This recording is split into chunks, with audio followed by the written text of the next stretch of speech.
Hello, everyone, and welcome back to another edition of the Satellite 5 podcast. Woo! I am realising as we've just started this, we haven't actually decided what this episode's going to be yet.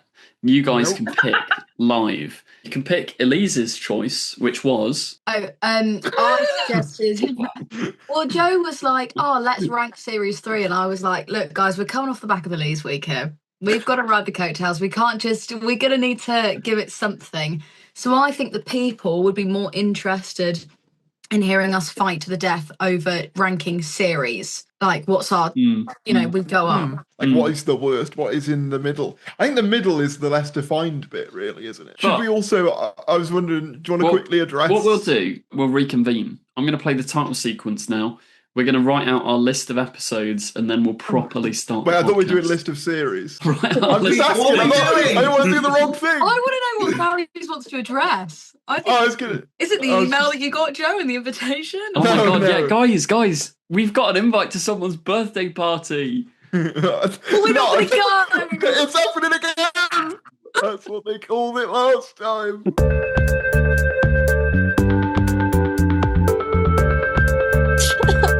Just put them in a random order because it'd be quite fun. I literally, I was like, I don't have a clue. I genuinely don't have a clue. Barry's, we might not get on today. I'm nervous about my ranking. This is difficult, you know. I player to help me. I'm sorry, all of Matt Smith's error. 5 and 6. If you took the best bits of those, it would be high. But if you took the worst bits, And I'm sorry, Capaldi has good episodes. Season 10 has good episodes, but also it has that stupid crew one. And we're back. We have ranked every single season of Doctor Who from 2005 onwards, starting from the bottom, going at the top. But Tharies, what did you want to address? You've really built this up now. It's really not that exciting. I was just going to address the fact that Russell T. Davis said we're actually going to get some Doctor Who news next week. Yeah. So there you go. We might actually find out what the bloody hell's going on. Which we might do. Nice. We might. They might also say that he's cancelled. That's the announcement. It would be messed up of him to tease an announcement and then go, by the way, guys, not happening. It would be so funny though. I think though, my little theory on this, it's going to be the announcement that the special is delayed, not back from Christmas, but they're going to soften the blow, or think they're softening the blow with, but don't worry, Tennant and Piper are coming back, or something like that. It's going to be a bad thing. They're going, yeah, but look, there's a good thing over here. That's what I think they should soften the blow by going, Billy Piper is doing a full series as the Doctor, and it's coming out next year, and it's going to be marvellous. Absolutely. I think they should soften the blow by saying, we're going to get a whole new creative team. Completely. That's very mean. I know, I love you, I'm not Russell. here. Imagine their version of softening the blow is going, the showrunner of The War Between the Land and Sea has officially taken over. You're saying that as Jack a joke. Thorne. He is definitely going to be the next showrunner. No, don't will it into Pete existence. McTighe is 100% the next showrunner, and you know what? I'm Jack Thorne. I'm Jack Thorne or bust. I'm Jack Thorne or bust. I've been watching This Is England, the TV series, the continuation of the film, and he did the TV show of that. And you know who would actually be a sick Doctor? Because I was watching that and I was thinking, God, she'd be good. Vicky McClure. I didn't know there was a TV series continuation of This Is There England. is, yeah. I'll have I've been to watch watching it. It's very good. I really like that film. And a lot of it's written by Jack Thorne as well. So it's very good. He's very good at the domestic stuff. And he's dealt with time travel-y stuff before. I honestly, I'm here. Jack Thorne. In the franchise that shall not be named. The franchise that shall not be named. Just quickly, what would everyone's ideal announcement be? What would you want to hear? I just said we're getting full series. Billy Piper as the Doctor. Tennant is not coming back. Open casting for a Geordie mixed race girl who would be a companion. Is she called Rosanna Murphy by any chance? That'd be quite ideal to be fair, wouldn't it? You never know. You never Miriam know. I reckon Margolyes Rosanna's the announced. next companion. Leaked. You can guarantee though, if they made a companion called Rosanna, there'd be people being like, "You've already had a companion called Rose. You've just put Anna on the end. You can't come up with any new names." Be the companion. I would like to play the companion. No, I know, but like, yeah. Yeah, Thary. Miriam Margolyes should be announced as the Doctor, and they're upping the show to an 18 rating. Oh dear. Okay, so swiftly moving on from that. With Because that, let's start the ranking. This is a hashtag no edits episode, guys. Remember, in 16th place, we'll quickly establish the rules. So, Christmas specials or 50th specials are included within their series/season, except from the 60th, because that is very clearly like it's its own Doctor's tenure. Its own bubble, innit? It deserves its own space. Those Can are I the also rules. say that we use BBC iPlayer to go off the specials? That's why season 4 has all those ones. Yeah. No, see, I was slightly campaigning for season 4's specials to get their own thing, but also, no, too much effort.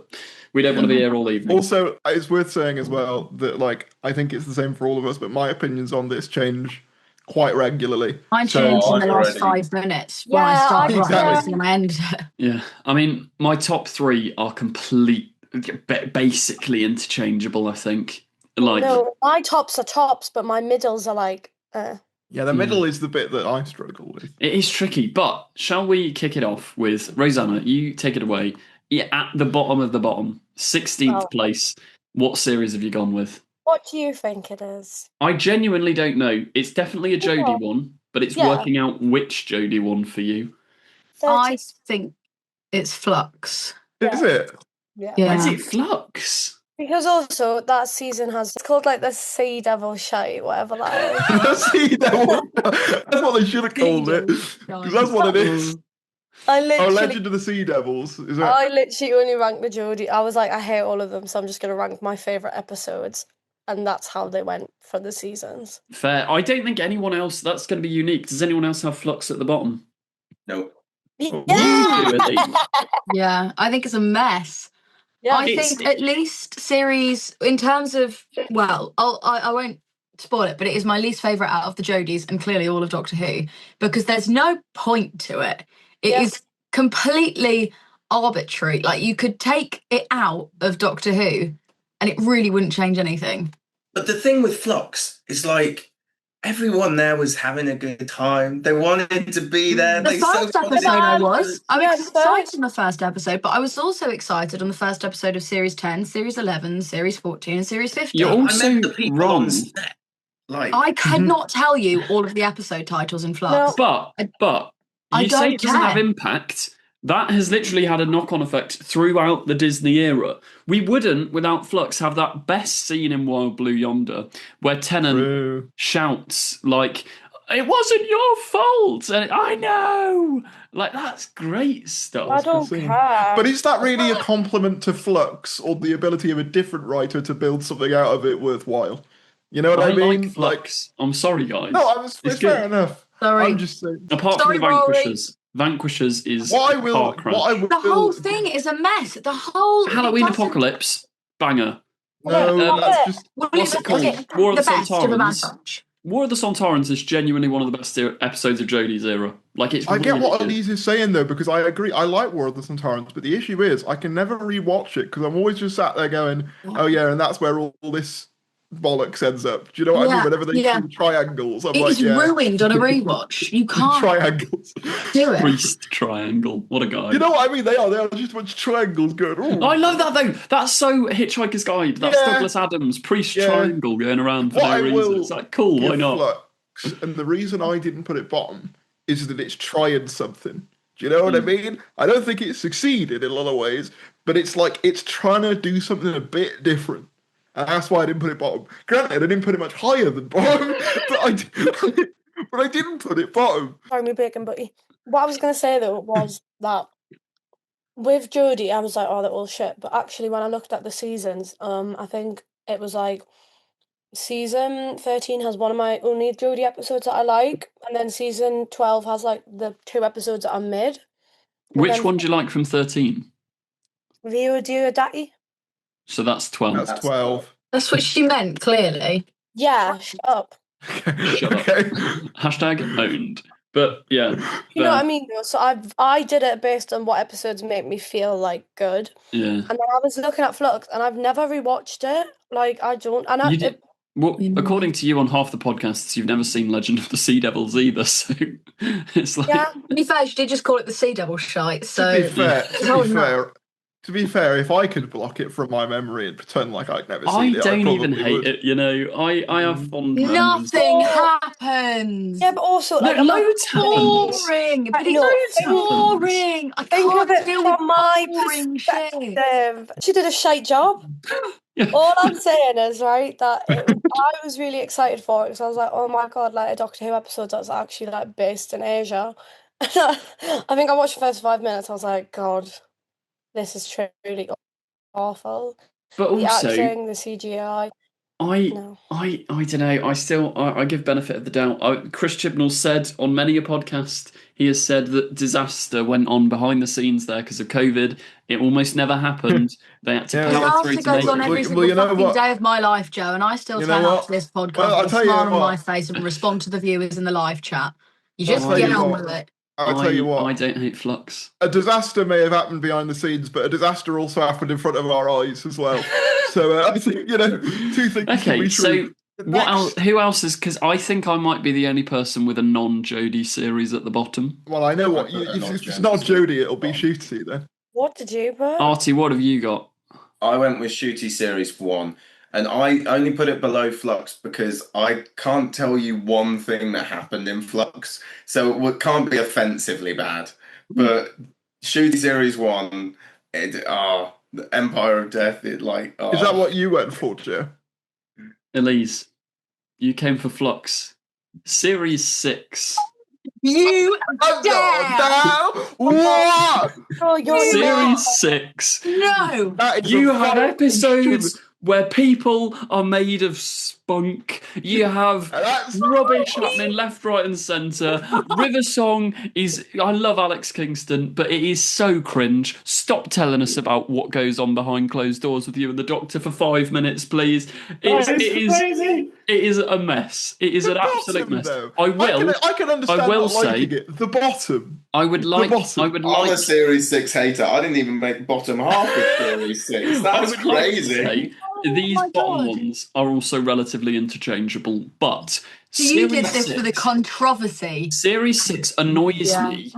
Oh, little attention seeker. Shut up. The highs of Series 6 are not as high as any of the other highs in the other series. The most it makes me feel is Good Man Goes to War, which is a very good episode. The rest of it is either mediocre or not very good. What's the astronaut? That's crazy. This feels like a violation of my human rights. I'm sorry, even I didn't rank Series 6 that high, right? But I'm not being funny. I'd much rather watch anything. Curse of the Black Spot. It's a bad episode. Every season's got a bad episode. Yeah, but I'm not being funny. Those bad episodes are really We've watched plenty of bad episodes. Also, Series 6 has Gil Who Waited, Doctor's Wife. The opener is great. The opener's all right. The opener's pretty good. I will say as well, though, what's made me quite happy doing this list. I like Doctor Who, because even Series 6, I do like Series 6. It just occurred to me. You said it was the worst, but it didn't actually put it in my head that you think that is worse than Shooty's 2 series and Flux. Yeah, and Jodie's and all of I would rather watch Flux or either of Shooty's 2 series because they're over quicker. So, wait, but Timeless Child Series 6. I've said it from day one. I like the Timeless Child more than the Wedding of Riversong. Yes, massively. Look, massively. I'm a hater. I'm a Series 6 hater, but this is Madame Kavarian, the eye patch woman, is one of the worst villains in Doctor Who history. No, but it's all part of the silence and the what? seconds come away. Oh. It's not though. It's not. I gave you that joke. Yeah, Joe can't remember the good episode. Yeah, it is weird that the villain doesn't really have any. Tharies. What? It was nice. Smooth Tharies, smooth. Yeah. So wait, what was it? I would just say on another day, Series 6 may not be right at the bottom. Yeah, on a day where you're not recording and you don't want the controversy, you don't want the clicks. I know how this works. But today, videos as well. Oh my god! I'm sorry. For this podcast is Joe said what? The bottom 3 for me, I genuinely struggled to rank. Yeah, they're so similar in my head. But I haven't said mine. Yeah, go on, Tharies. I don't. No one said this. It is a Jodie one, predictably, but I went for Series 11. For me, the worst thing a Doctor Who series can be is boring. And for me, there are so many episodes that I look at and I go, bloody hell. Like, the fact, right, that you've got, right, Woman Who Got Away With, which is decent, it's a fine opener. Ghost Monument, let's walk around a desert for a bit and look at some water that's evil, but it isn't. Oh. And there's some rags. There's some angry rags. Oh, man. Let's go and meet Rosa Parks and a racist greaser man. All right, and then you get her out into the UK, which is a bunch of spiders in a room. Shit. And after that, make a controversial opinion really quickly. I think Arachnids in the UK is actually my favourite out of Series 11. Where you know me from? Oh, it's such a camp little vibe. It is. I actually think it's the only Series 11 episode that has quite good dialogue at points because it is genuinely funny. Demons of the Punjab is not bad.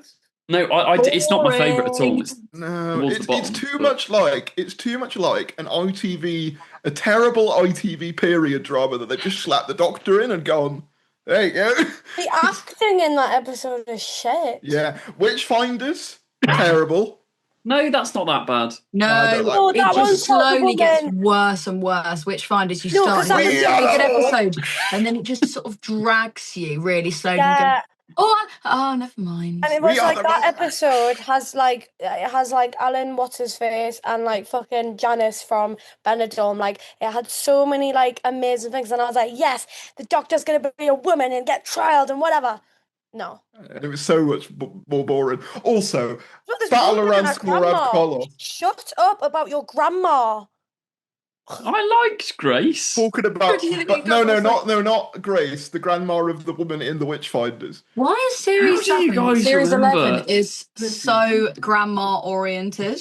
Because Demons of the Punjab as well as grandma. Yeah, that's a total of like 2 grandmas on screen. No, because you get Yaz's grandma, you get Grace is a grandma, isn't she? And then there's Grace. No, Grace is. Benny's Series 12 article. I don't know. No, she is a grandma, isn't she? Yeah, I thought she was. Oh, yeah, because Ryan's dad's the microwave man who comes from far away. You know,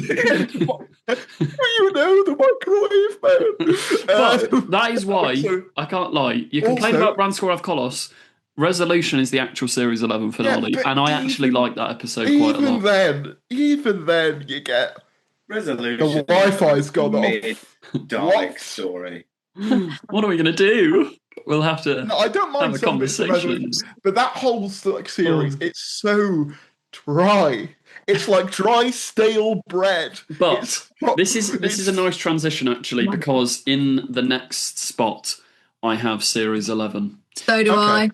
But I can't put it bottom because I love the look of it.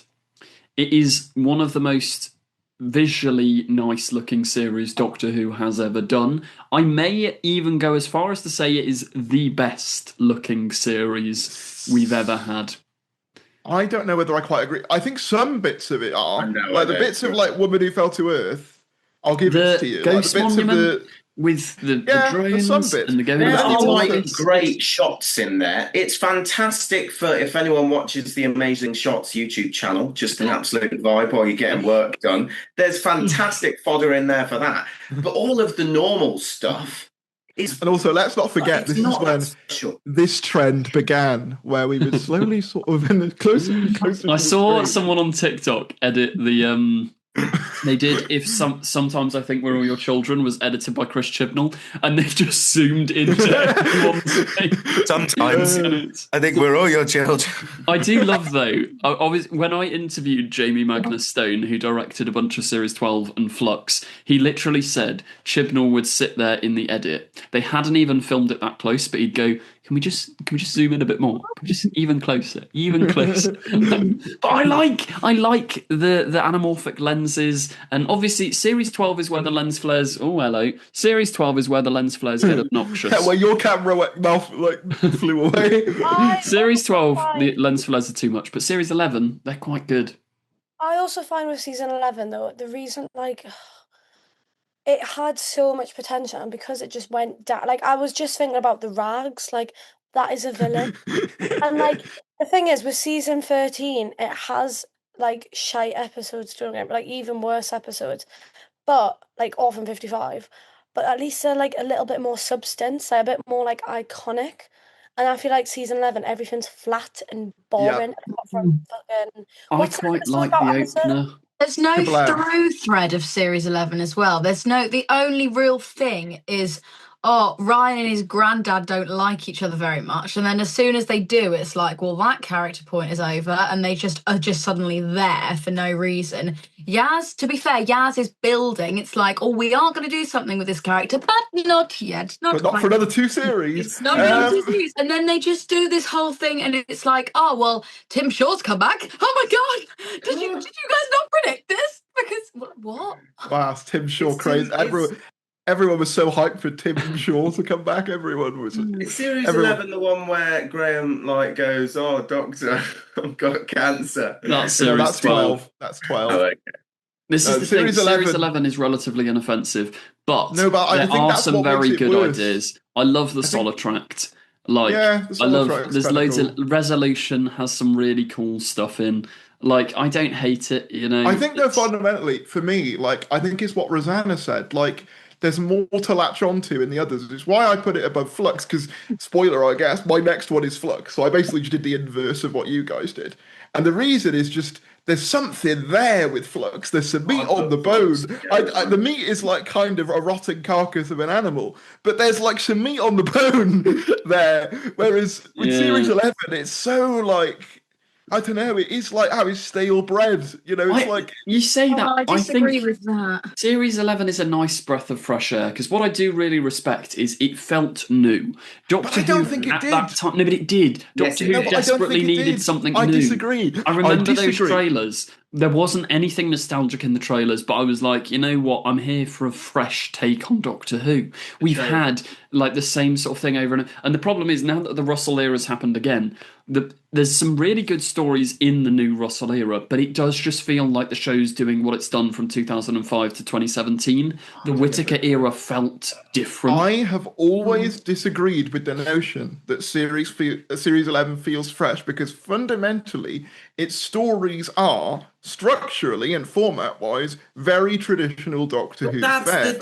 But you could say that about all of them. That's but it doesn't do anything that new. It's different in the sense that it's not Stephen Moffat writing it anymore. But there's also, it's like there being a new Sagan Akinola coming in. The production of the series is new, and I don't necessarily like the direction that they took, but they did go in a new direction. And I agree with Series 11 is my 15 out of 16 for a reason. But I disagree with you on the fact that Flux is better, because at least there's meat on the bones. But the meat is like the kebab shop meat that you don't actually... Well, I don't think it's good meat, but I'm just saying, if you were to tell me, what would you rather watch? Some Sontarans fighting Crimean, English people, or them going around a hotel with Pound Shop Donald Trump fighting Pound Shop Donald Trump, babe. I'm a vegetarian. I don't want beating on my bone. Hey. You'd rather spiders be suffocated to death for your... But it's funny. It's quite funny. Right. So... Everyone apart from Rosanna has said what their next spot is, because I went. Are we on 15? Yeah. Yeah, you went 11. Okay, Rosanna, what's yours? 11 as well, because season 12 has Benny, and I had to rank that higher. Fair enough. Okay, so shall we move on to the 14th spot? Yes. What have people got for 14? Benny. So Series 12, Series 11, Tharis? Series 12. Series 14 in the 14th spot. That's Series 1. Season 1. Season 1. I'm on your wavelength. Car crash. See, I've had a controversial adjustment when it comes to those, which I will reveal in due course. Put that above Flux and Series 11. Why? Because there are good bits. There are really good bits. But there are bad bits. There are really, really, really, really, really, really. Baby Eric is. Why is he there? It's like, why is Space Babies puts this series right down? Because I don't even hate season 1, but Space Babies, it just Empire of Death. It's like, what's happening here? Like that's the thing. It's bookended terribly, and it's a really short series. That's why I had the season 1 at the bottom, because it's outrageous. Well, as I the said, excitement I felt when I was watching The Legend of Ruby Sunday, and I literally fell off the sofa, recorded, put onto Joe's channel, by the way. It was like the day before my birthday. Oh my God, the anniversary's coming up, guys. True. And we were all sat watching, and I was quite drunk, and I was so excited I fell off the sofa. Like that feeling of being like, Doctor Who is coming back. Doctor Who is going to do something. It's that moment alone that has got. Hasn't the well been poisoned? It's like that's season 2. But it hadn't at that point. But the week after that, that's like me saying that like Star Wars is good because I used to like it. No, the well is dead. Stop drinking the water. Okay, but also, can I make a point? I think, right, you know how you were all saying Series 11 feels fresh? While I agree Series 14 doesn't, and I'm not claiming it does, because it does feel like the same guy writing it, I would say that Ncuti feels like a fresher take on the Doctor than Jodie did at the time that she was done. Because one of the sort of main criticisms I had of Jodie, especially in Series 11, is that it does kind of sort of feel like she's doing a vague Tennant Smith facsimile thing. Whereas with Ncuti, I don't get that. Nah, I don't get that. I can't be having this on this channel, Tharis. I'm not allowing that to be aired. What do you mean you're not allowing that to be aired? I cannot understand why people say that. She does nothing like Tennant or Smith at all. That is a point that got banded around Twitter back when it happened, and everyone sort of accepted it. When you watch a performance, like if you compared it to like Mr. Tumble, it's like okay, but she is nothing like David Tennant. She's doing her own thing. She's doing a clown thing. Chibnall said he was like, oh yeah, she does her own like sort of clown stuff. It's like fair play. I think she gets more unique as she goes on, but I think in Series 11. In particular, there are a lot of moments where it feels like she's echoing Tennant and Smith. But she hadn't even watched them, had she? Yeah, she hasn't really watched Doctor Who. She's watched bits of Tennant. I think she'd said. But I don't think she's. My point is, Gatwa feels like a fresher prospect to me. He feels more different. He's a great. I know you're not. Yeah, I love him. What you're gonna say? He is the. I struggle with it because I watch Joy to the World and I go, oh my God, that's the Doctor. I love the Doctor. He's great. He's amazing. But then I hear Sarah Jane is gone. Can you believe that? And I hear certain lines, and it's not all Ncuti's fault. I do think like Russell, as the writer and showrunner, kind of needs to tell him exactly what he's looking for out of the character. But I feel the same way about Jodie. It doesn't feel like the Doctor for half of it. Like. Even in his best moments, when he, in Joy to the World, I'll give you, okay, I understand why he was cast. But I never watched Ncuti and went, whoa, that's the Doctor. No, I did though. I don't know whether I agree. He's great at the start of the giggle. When it gets to the TARDIS scene, I'm not going to bother speaking about that again. You've heard my thoughts many a time. Many times. But he's so good at the myth, and all of that jazz. Good. I feel very similarly about Jodie as you do Ncuti there. For me, it's the same thing, but it's just with Jodie. We don't need to repeat it then. Should we move on to... No, that's fair enough. All right. Harry, don't have it. Don't have it. Sorry, I get controversial. I'm just feeling abused. Okay, Artie, go on. I'm feeling abused. Come on, guys, we started this podcast at 7. It's now 9 o'clock, and we're on series 30. We did not start at 7. I was ready to start at 7 because you told me we'd be starting at 7. Yeah, Thari's decided to take a shower. Well, to be fair, you were also saying... Okay, right, anyway. Let's hear Artie's controversial opinion, then we'll go to our next spot. Let me just check. This is the bottom 3, isn't it? So we've done the bottom 3. And then the fourth one up is Series 8. What? You guys talk about how the worst thing The worst thing Doctor Who can ever be is boring. And Series 11 and Series 8 are so boring. 8 is better, which is why it's above 11. But that's disgusting. That is crazy. I'm not a huge Series 8. I'm not a huge Series 8 guy.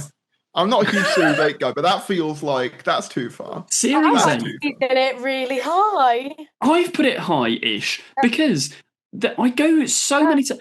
2 nights ago, you have terrible taste. You like the caretaker. I had pasta for dinner, and I wanted to sit down and watch Doctor Who. What do I put on? Like, because I was with my sister as well. What's a good, funny episode for multiple people to watch that we can all have a laugh at? Robots of Sherwood. It's so good. It's so good. The caretaker. So good. That's a terrible defense. That's a terrible defense. The much better defense is the Jamie Matheson scripts. Flatline and Mummy on the Express alone justify it not being at the bottom. Those two are banging. It's not at the bottom. It's 4 from the bottom. Yeah, but still, that feels wrong. Isn't one of the reasons it was this high. It was Mummy on the Orient Express and Listen that stopped it going low. And Flatline. I think Flatline's great. Controversial opinion. I think Listen's pretentious and a bit wank. I've always controversial opinion. I think you're pretentious and a bit wank. Controversial opinion. One of these. Okay, so who I in 13th place have which Tharies? Did you do Series 5, please? Oh, no. No. This is gonna bring a smile to Tharies' face. In my old age, you know what?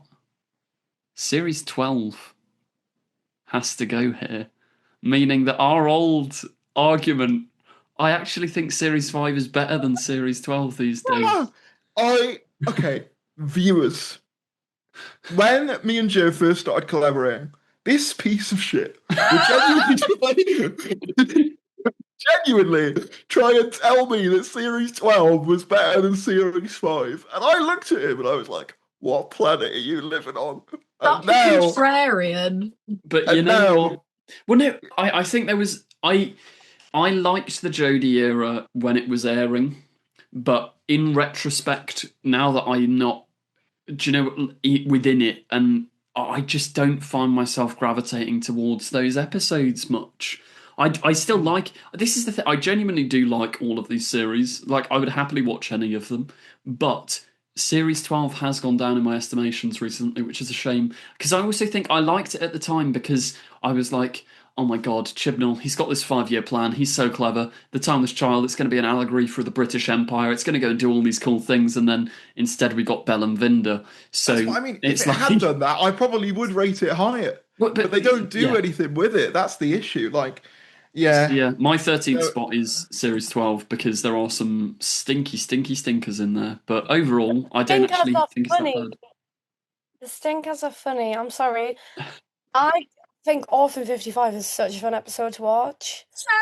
Did I give my third from bottom spot? I don't know whether I did. Yeah, it was Flux, wasn't it? Oh, did I? Oh yeah, no, it was. Sorry, I did. But I got confused. When it comes to season 12, I also really like that Via de la whatever. So that's whatever. That's like one of the only Jodie episodes that I can rewatch, actively like, and go, yeah, this is really good. But like, I literally, that season, they're all shit. So it's like ranking the shit out of shit. Like, there's no, and I just had to put Orphan 55 there because it's really fun.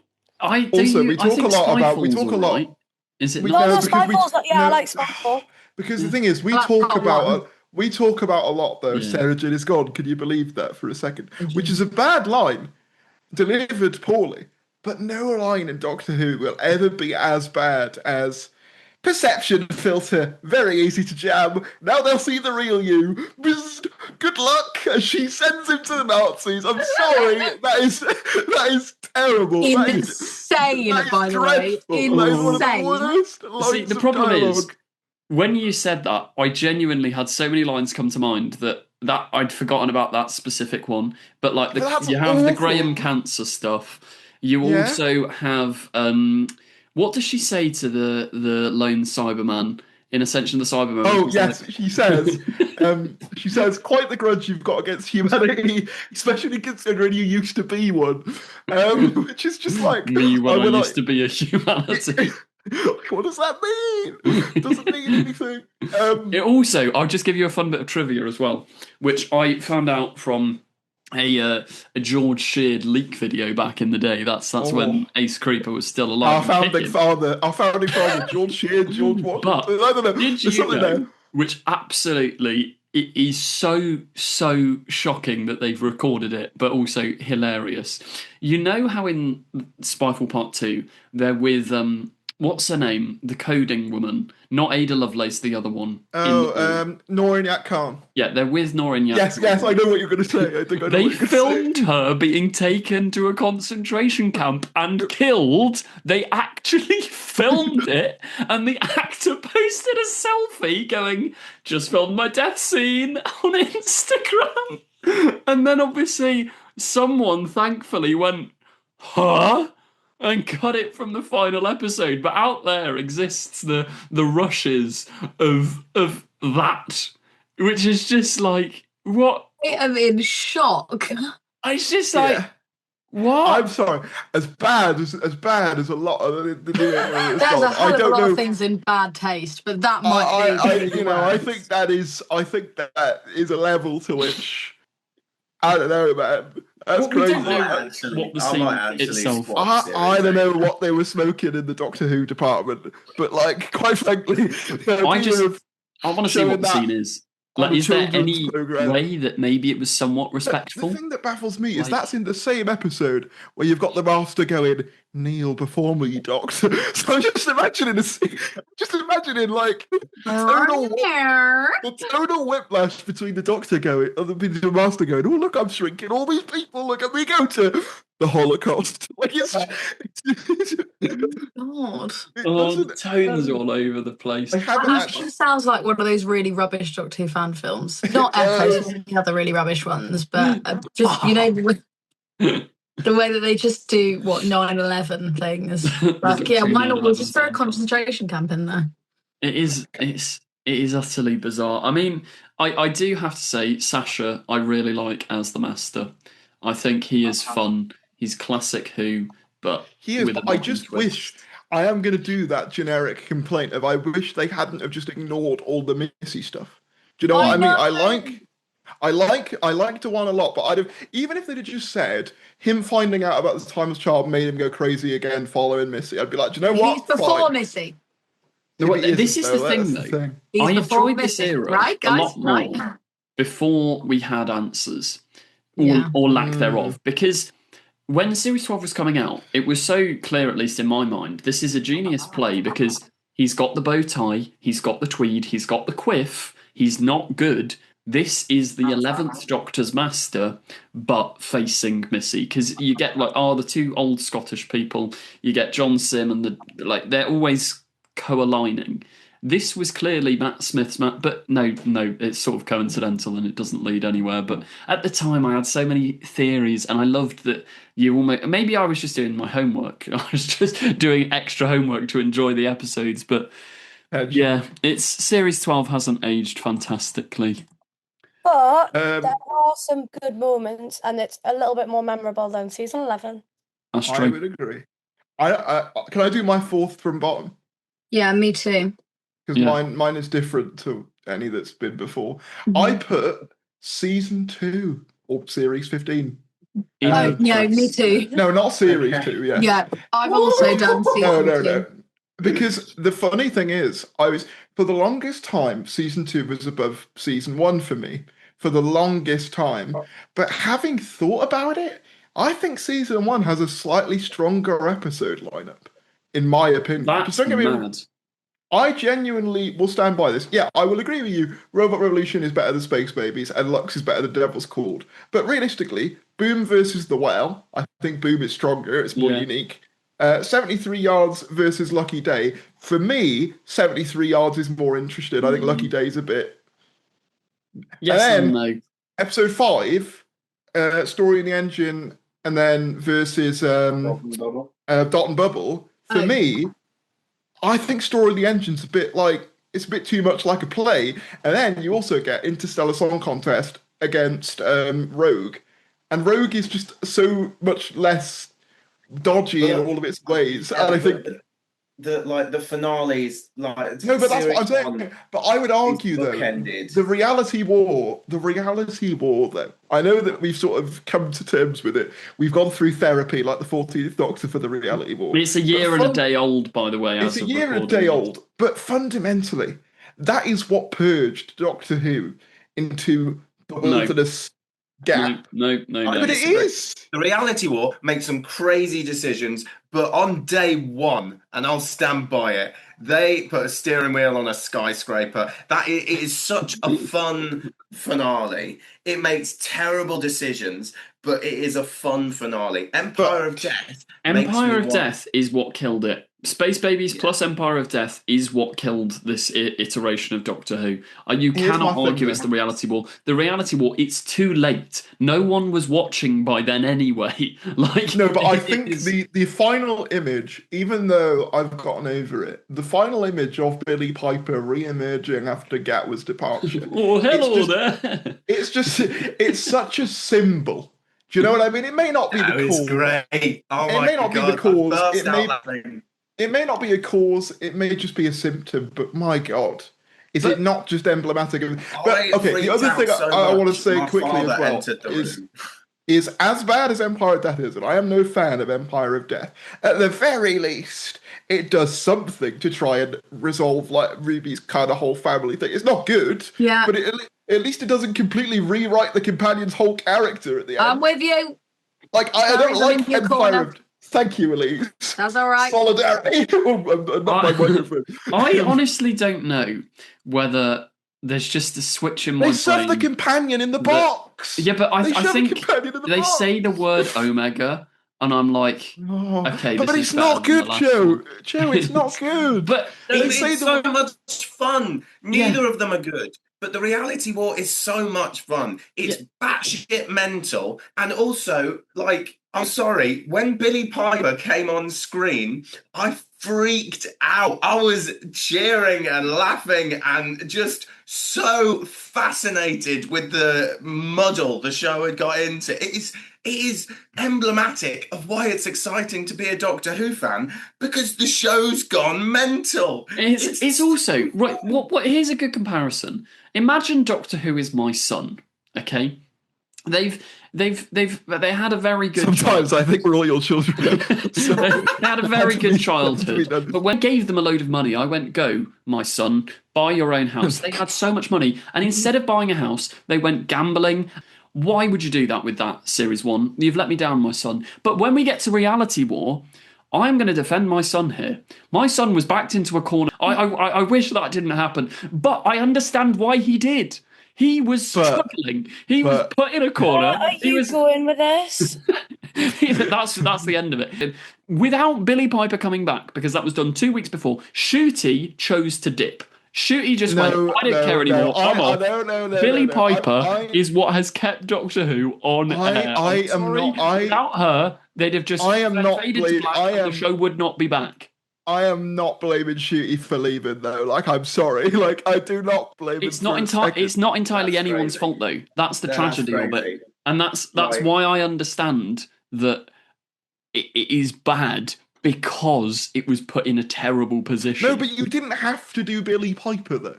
You didn't have to. What else would you do? Yeah. And also, what an amazing call. What, like 2 weeks before, like they're all shitting themselves and someone goes, I don't fucking know, shall we call Billie? Like, it's, and then they call her up, stick her in a green cupboard and air it. Like, it is amazing. Yeah. It's so entertaining. I honestly think we would be so much more miserable and depressed if they had just faded to black, because you can't get a new Doctor at the end of that, because you're not signing them on to anything.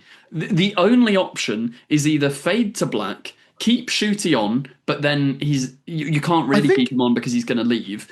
Literally, what do you do? It just kind of feels to me like the modern equivalent of, like, you know, Colin Baker when he left. and it's just Sylvester McCoy in Colin's wig. Seeing Billy Piper's body superimposed onto Shooty Gatwa's massive chest. You've also got to think, you have to admire the restraint, because you know that these people panicking in those rooms, lots of people probably said, let's call David. And they were probably talking about calling David for ages. Someone had the strength to go, no, we know we are nostalgic character instead. We will not bring David back. And then the geezer in the corner goes, let's call Billy. And they did that. Let's face it. They're going to call David again anyway, which is going to make your point. But as well, Billy being the one to start it and end it, there's a poetry in that.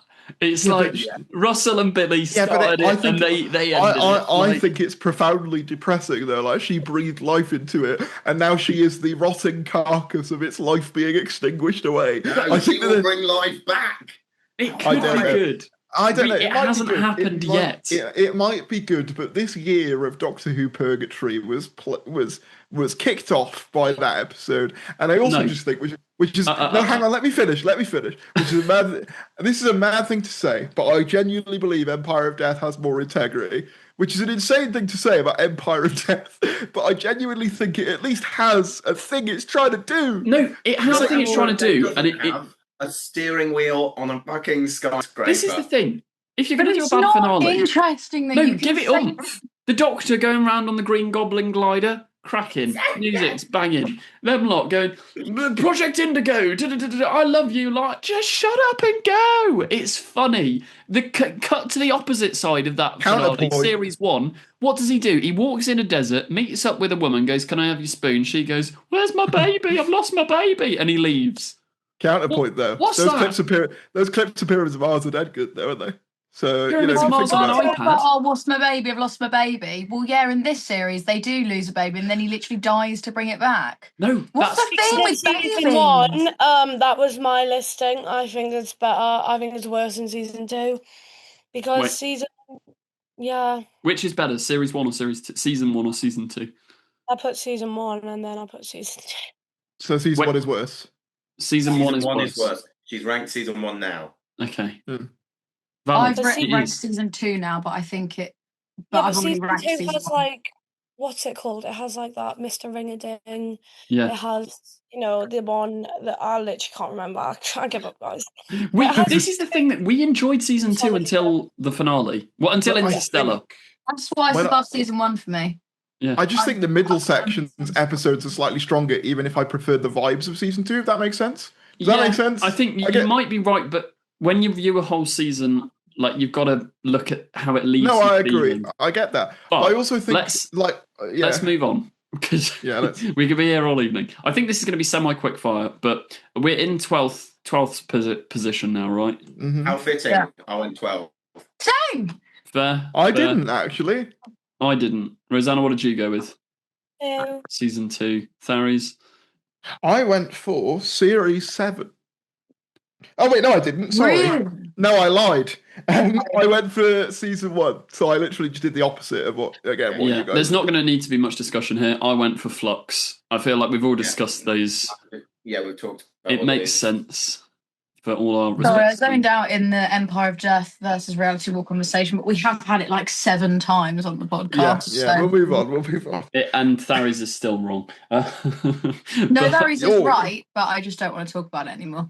I was with Elise. I literally was like, I can't be asked to hear about this. I will defend myself. I've moved to my bed, Rosanna. I've done it. I will defend I bought it up against anything. I don't know if anyone heard, but I bought something from Vinted. That's how invested I was. What did you buy? What did you buy? Pair of shorts. Nice. Okay, so in 11th place, this is going to start another argument that's different, so I'll leave mine till last. So this is what I was going to say, but I mixed them up. This is where Series 7 is. That's crazy. That is crazy. I don't think that's that weird. I can't lie. I think that's a fairly reasonable... Rosanna, what have you got? I have season, 2. Boring as fuck. But are you kidding Series me? 2? Yeah, the shitty one. No, we've done that. What's the one after that? In 12th position.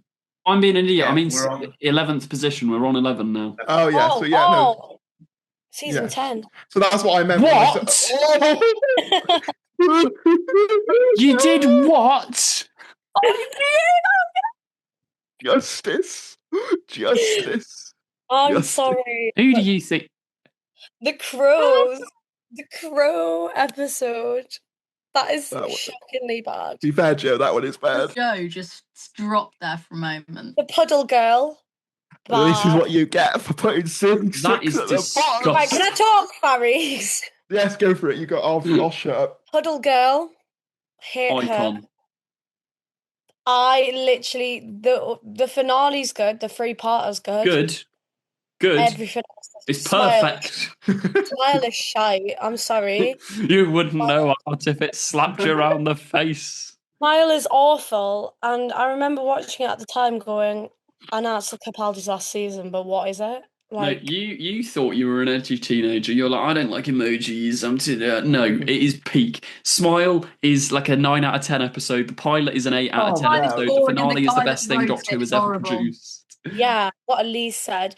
The pilot is. You should like Bill. Bill lives. I love Bill. I'm not doxing you. I'm sorry. No. That Crow episode. One bad episode. The one on Mars. That's great. Boring. No, it's great fun. I would add in as well. I think you don't have no whimsy and you all stink. The Monk trilogy's a bit naff as well. Yeah, Extremis is very good. Yeah. I like Pyramid at the Underworld banger. Lie of the Land. Last one, Lie of the Land. Such a dreadful. Other than Donna, Bill is the best companion. I do like the 1984. Bold claim. She's a really good companion. She's a really good one-series companion, and it would be a joy to have her come back. It would be a joy to the world. Not Oxygen's good. Oxygen. I like Thin Ice. Oxygen's like a 10 out of 10. Like, it's all good. Yeah, Oxygen's amazing. Thin Ice is all right, but I don't know. I literally just thought of like the most boring. There's 5 boring episodes there. I think it's a 10-episode season, isn't it? No, it's 12. 10?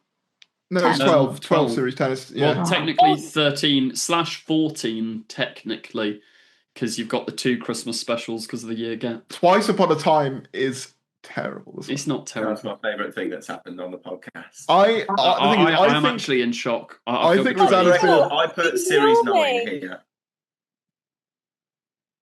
I put season 9 and 8 a lot higher than Joe would ever expect, so you can shut up. Yeah, but series 10 is the best. It's peak. No, it's not. It's so good. It's shockingly good. I think Rosanna's been a bit harsh to series 10, but I back it purely because of how much it annoys Joe. Yeah, well, you know what, Faris? I'm going to annoy you right now because, unironically, in 11th place is series 5. 11th place. Other than the 11th hour, it is a slow decline. Sorry, but that's like saying other than World Enough in Time, Dr. Full's series 10 is shit. That's wrong. That wouldn't be true.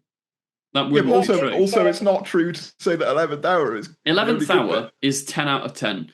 Beast Below stinks of pee. Beast Below is good. I will bet. It's quite good. Victory of the Daleks, I'll give you, is a bit of a dodgy one. I like Victory of the Daleks. The Weeping Angel 2-part is quite good. Boring. I don't care. No, it's good. I'm with you. Oh, Apple Cheese. Also, sorry. Vincent and the Doctor. Amy's choice. Go back to your island with your depression chicken, Thary. I will. They're better taste than you. Vincent and the Doctor is only remembered well because the final 2 minutes are some of the best sci-fi people ever say made. this, but they're wrong. I agree with Joe there. No, series 5 is good. Wrong. As I say, I like all of these series, and we are actually getting towards the middle of the list now. To be fair, not close enough. I can't give series 5 any higher than that. That is a diabolical placement. 11th place. That is genuinely. You gotta remember, Joe's not even in the top 10 series of Doctor. Oh no! No, I'm still here. My phone's gone off. Artie, why did you just do a YouTuber thumbnail face reaction? But you got to realise that Joe is a fake fan. He didn't watch season 5 live. That's the thing. I don't have the nostalgia influence. We can carry on without my face for this, but it's not just nostalgia. It's art. It's fine. You know, it's all right. Said their 11th place. No. No, I think what was yours at least? Artie, have you said yours? I feel like everyone has. I said mine was 9. Yeah. Mine is the 60th. Why 9? Oh, that hurt me a little bit. Go. Not as much to Series 5. I can kind of get it. I'm with Elise because my 10th is the 60th. Well, I Harry, kind of what have was yours to. again? Mine was Series 7, which I think is quite fair. Why? I love ridiculous. 7. Seven's Why is good. that ridiculous? Like, You got Night of the Doctor, Day of the Doctor, yeah, the but you've Crimson also Horror. got. You've also got. You can't like, say Night of the Doctor, Day of the Doctor, the Crimson Horror. I love the Crimson Yeah. Horror. Crimson Horror The is 3 peak, most though. influential love the episodes of Crimson Doctor Who Horror. ever. Night of the Doctor, Day of the Doctor, the Crimson Horror.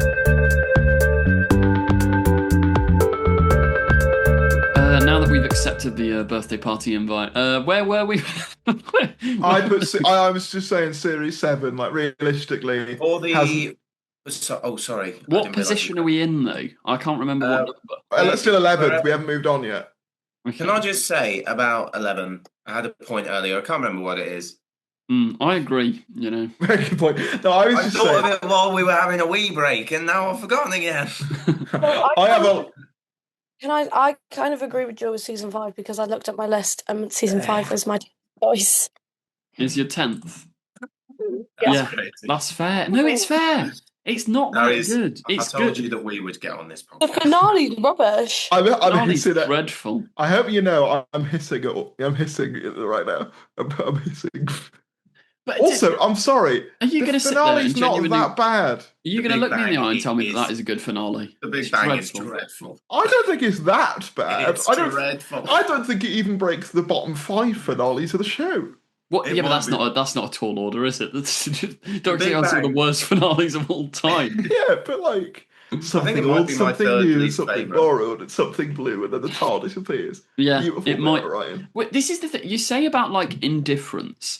The biggest problem I find with that episode, well, those 2 episodes, is I don't care because it's obvious that like the world's not in danger. Like it's all going to be undone. No, like do you know what? But there's no. Yeah, but that's true of every finale. Yeah, though. but it's not. No, because, it's not. Are you kidding me? Yeah. Season 1 to 4 finale, it was like world building, yeah, right? and you feel the impact of it. Whereas this, it's like, oh, we'll get all the costumes out the costume cupboard and stick them together. Oh no, it's gone. No, it hasn't.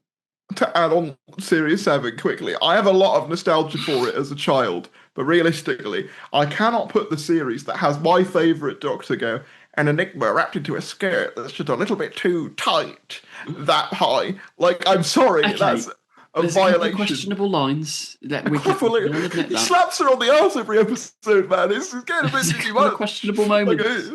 But overall, Series 7 is actually really good. We're in our I 10th place, though, because Yeah. Rosanna, you've said you've put Series 5. Elise, what have you got in 10th place? I didn't even talk about my 11th. Okay, what have you got in 11th? 60th. What? Yeah, my 10th is the 60th. Oh, well, I'll pork that. Pork that? Excuse me? I meant to say park that one later. Sorry, guys. Okay. My 10th is Series 9. My 10th is, hang on, I ain't got my list. Oh, I was looking at the email. Sorry. My 10th is. You want to go to the banquet, Tharies? My 10th. My 10th is also Series 9. I think I've ended up with the same as Elise there. It's gone up from where it used to be fair, but I don't know whether that's because there's been more bad series since. So My just sort of. because I don't know how I let this happen. Is the Shooty Series 2? Yeah, fair. That feels higher than I was expecting it from you. I know. I put it above 8 and 9. I don't know think what happened. right, having it above 8 and 9 is silly, but I do think season 2 of Shooty actually is quite good. People give it a lot of hate, but it's not that bad. I think it is just like the finale. It's like with anything that a bad finale really can. Yeah, but when you don't even hate the finale. But I do. That's the thing. I do hate it. But I think you guys all made a mistake with Series 2 because I remember you guys saying that Series 2 was quite good. up until the end. Yeah, but I was true to form all the way through. I said series 2 was not that great, so I was ready for that finale. It was such a suitable finale to what series 2 was, and it was so much fun. Made no sense. We didn't want to end up like you because you abandoned all of your childhood interests, and now you're like, Star Wars. We don't want to end up myself, and Doctor Who's heading the other way. So we actually like to have hope and joy in our lives, Artie, to the world, and joy to the world. I liked having hope and joy in my life as well, and then they killed it. They killed it. So Rosanna, what did you have in 9th place? No, we're in 10th place even. 10th is I had season 5 because I do, as much as I do like season 5, I think the ending and this like the episodes aren't consistent. I don't like. I think the 2-parters are all right, but that's kind just of it. Genuinely rancid opinions. Like just genuinely. You put season 7 there, you freak. Yeah, but season 7 is better than series 5, though. It's not though. But it is. The internet will agree with you, but the internet is never wrong. I will happily say there is definitely a little bit of bias because series 7 is what made me a Doctor Who fan. Thing is, I have a lot of nostalgia for it, though. Don't get me wrong. I love it. But objectively, you say series 5 is about nostalgia for me, but objectively, series 7 was prime Doctor Who age for me. Looking back on it, weirdos who thinks that Matt Smith fell off in series 7. I think that they did start to flanderize him a bit towards the end. He only got more fun, and everyone. I don't know whether I agree because I like in series 5 that he's got a bit of like you can really see the age of the character or like worn on his face, and I feel you like see it in 7. You can in some bits, but yeah, okay. My point is no. What was okay? So we haven't talked about series 9 much, considering that was both me and Elise's one. I think. Do you want to give any us attention? Give any else attention. The problem with series 9, which I'll hand the floor over to you in a second, but like, I don't think it elicits any reaction from anyone because we're in the middle of the list right now. I think we can all kind of agree. Yeah, fair. Like, it's fine. It's a mixed bag. I think it has some absolutely phenomenal high points, but I think the low points are very, very low. But that's what I mean. It's a mixed bag. Yeah, the Dalek opener for me is one of the worst open. I really can't stand the Dalek opener. Like, I remember you saying, Joe, that you watching those episodes was the first time you developed critical thinking about Doctor Who. It was literally Artie's mum's car in Sainsbury's petrol station car park on the way to school, and I was having the chat with Artie, and I remember saying out loud, I was like, actually, I didn't like that much, and that's sad. That was. I remember going on a little. You loved you kept banging on for about 5 years about the line where he goes, "The sewers are revolting." That's because it's a great line. It's a great line. It's a great line. I remember going on a bit of a Doctor Who sabbatical. I remember going on a bit of a Doctor Who sabbatical after that 2-parter. I remember thinking, "Nah, this isn't for me anymore." I eventually did, obviously, watch series 9, but like for a while, I was like, "No, I can't do it." Like. I think as well, it was the age. Like, I was just starting high school, and then you've got Peter Capaldi there being like, dude, everyone's I don't agree, though. It grows up with you. That's what the Moffat era does really well. No, but I felt... We were the perfect age. Series 8 is year 7. Series 9 is year 8. We're just starting to become teenagers at that point, and I think a little bit of Darker Direction's quite good. I don't know, because I felt that the Series 9 was a regression from the Darker tone. Because I prefer the tone of Series 8 to Series 9. I remember going in, being on the school bus at the end of Series 8, being like, "Oh my god, you wait until you see the finale episode. Like, it's so crazy." My friend was like, "I don't know if I'm that much of a Doctor Who fan anymore." And I was like, "No, can I give you a spoiler? Can I give you a spoiler?" And I was like, "Don't cremate me. You'll find out what it means next week. Oh my god." And I was so excited. And then Series 9 hit, and I was like, "Bleh." So we're back from Artie getting us cancelled. And let's move in to the where are we? 9th? Yeah. 9th, yeah. Spot. Well, actually, before we do, my 10th spot is the 60th.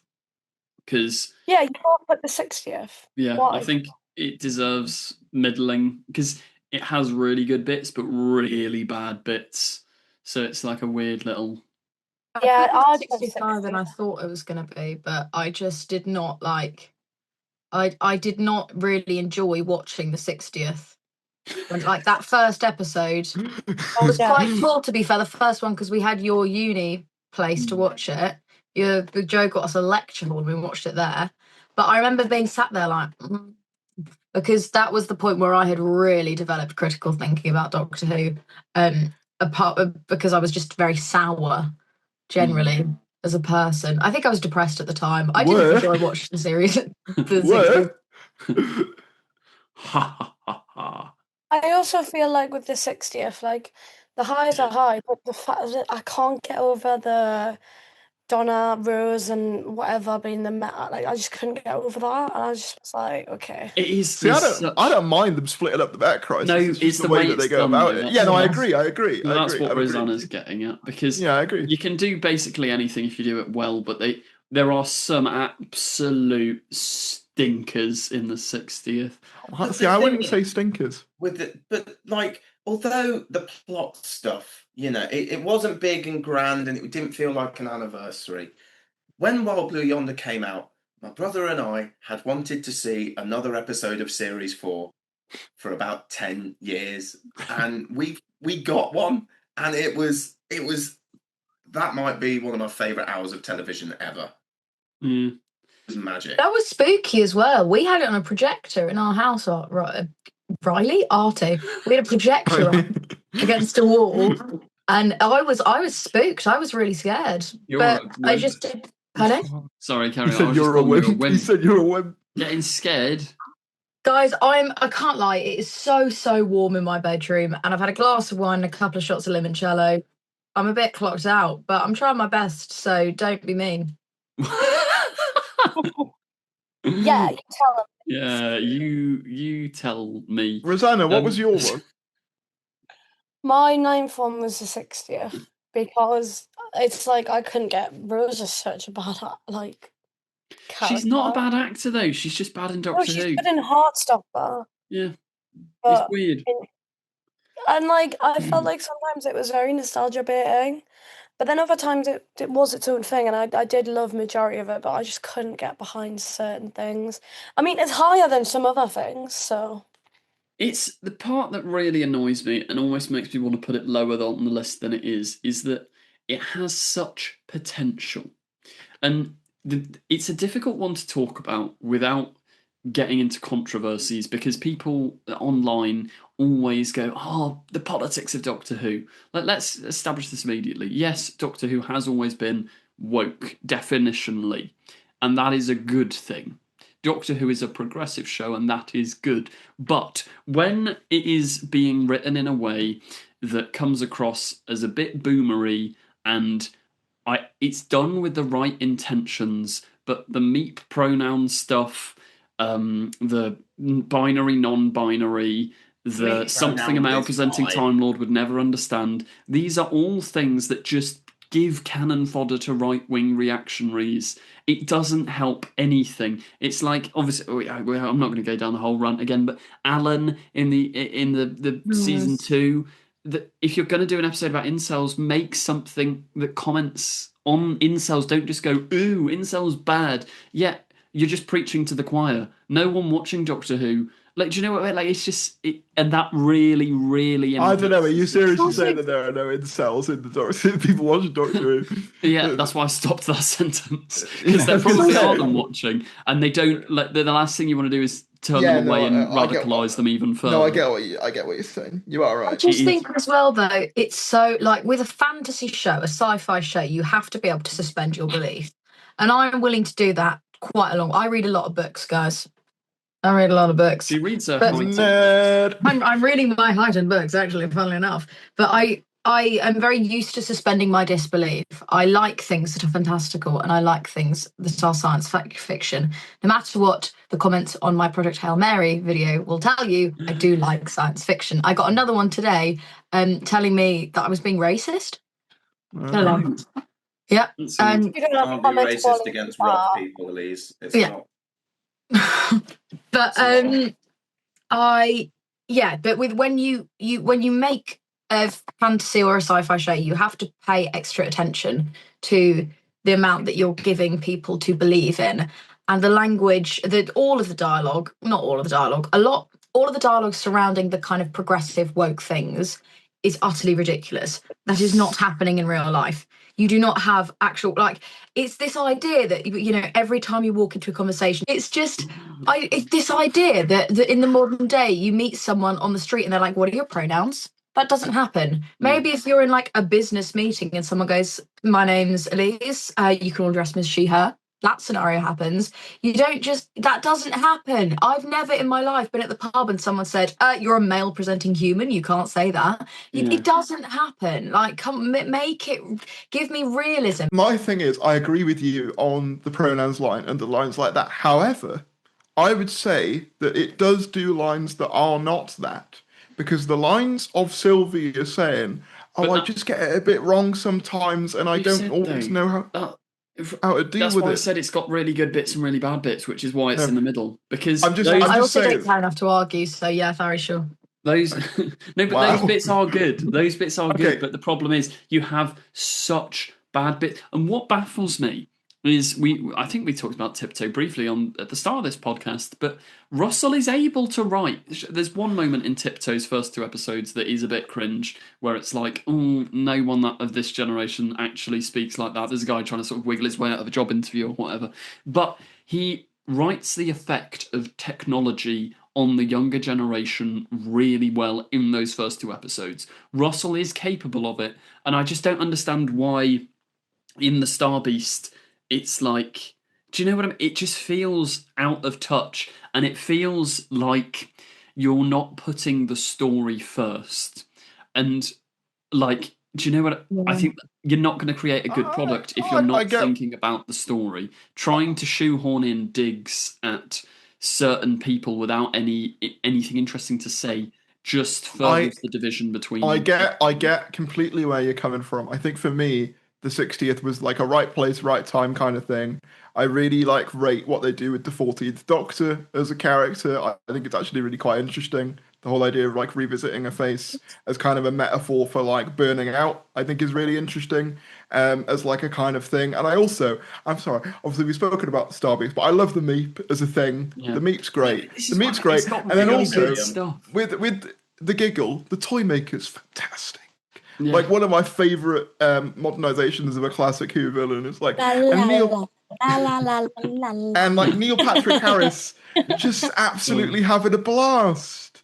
And it's like, I'm sorry, I think the thing is that series of specials to me, it has all of the joys of like RTD1 and all of the issues magnified to 100. Does that make sense? But it's like this is the problem. We need to move on from this because it's exactly what I've said from the beginning. It's got really high highs, the best of Russell and the worst of Russell. They were the worst of times, they were the best of times. Yeah. It is the biggest mixed bag, which is why... enlightenment. Yeah, I think it is why it's sitting at the middle of the list. But You had 7 in this. I had 7 at this spot. Which spot are we on at the moment? We're on 9th, aren't we? Oh, I also had Series 7, yeah. I had Series 8. Yeah.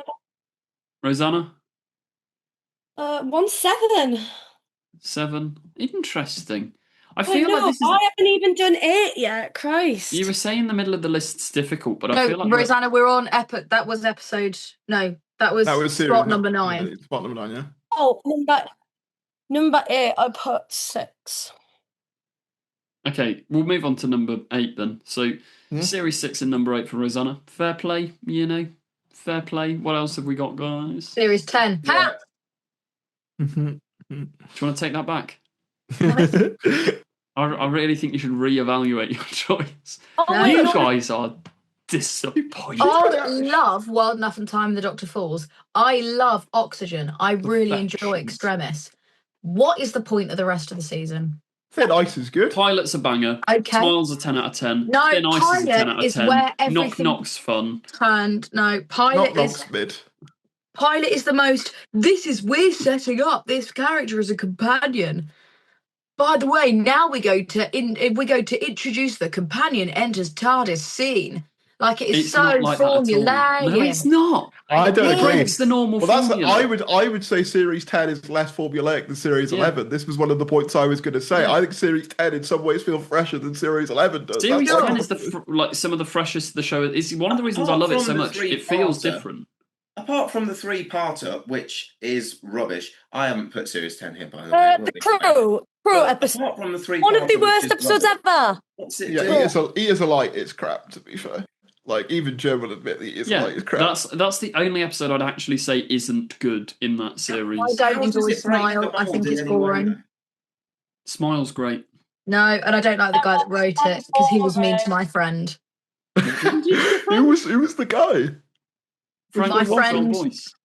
I've said this before, but I won't actually tell the full story in case of defamation of character lawsuit. But they won't hear it. My friend went out with his son, and the family were not good to her. Allegedly. So what you're saying is allegedly, lots of bad things went down. So what you're saying is, what a cunt. So what you're saying is, allegedly, they needed the emoji bots to put a smile on their face. That's what they needed. He also allegedly, I don't think we should be doing this many allegedly. I put Series 2 in this spot. Series 2? I know, I surprised myself. Are we in number 8? No, we're in, number, I think so, aren't we? Yeah. No, that's my 9th. Wait, no, that's my 8th. Yeah. Yeah, I put Series 2. I am not going to stand on ceremony. I put the 60th here, so I'm not going to reiterate that. I put mine. I've also just realised. Shut up. Who put season 2? Me and Artie, Series 2. No. Just quickly though, before we do discuss Series 2, I don't think I said my 9th. Oh, what was your 9th? Which is controversial, I imagine. Season 2.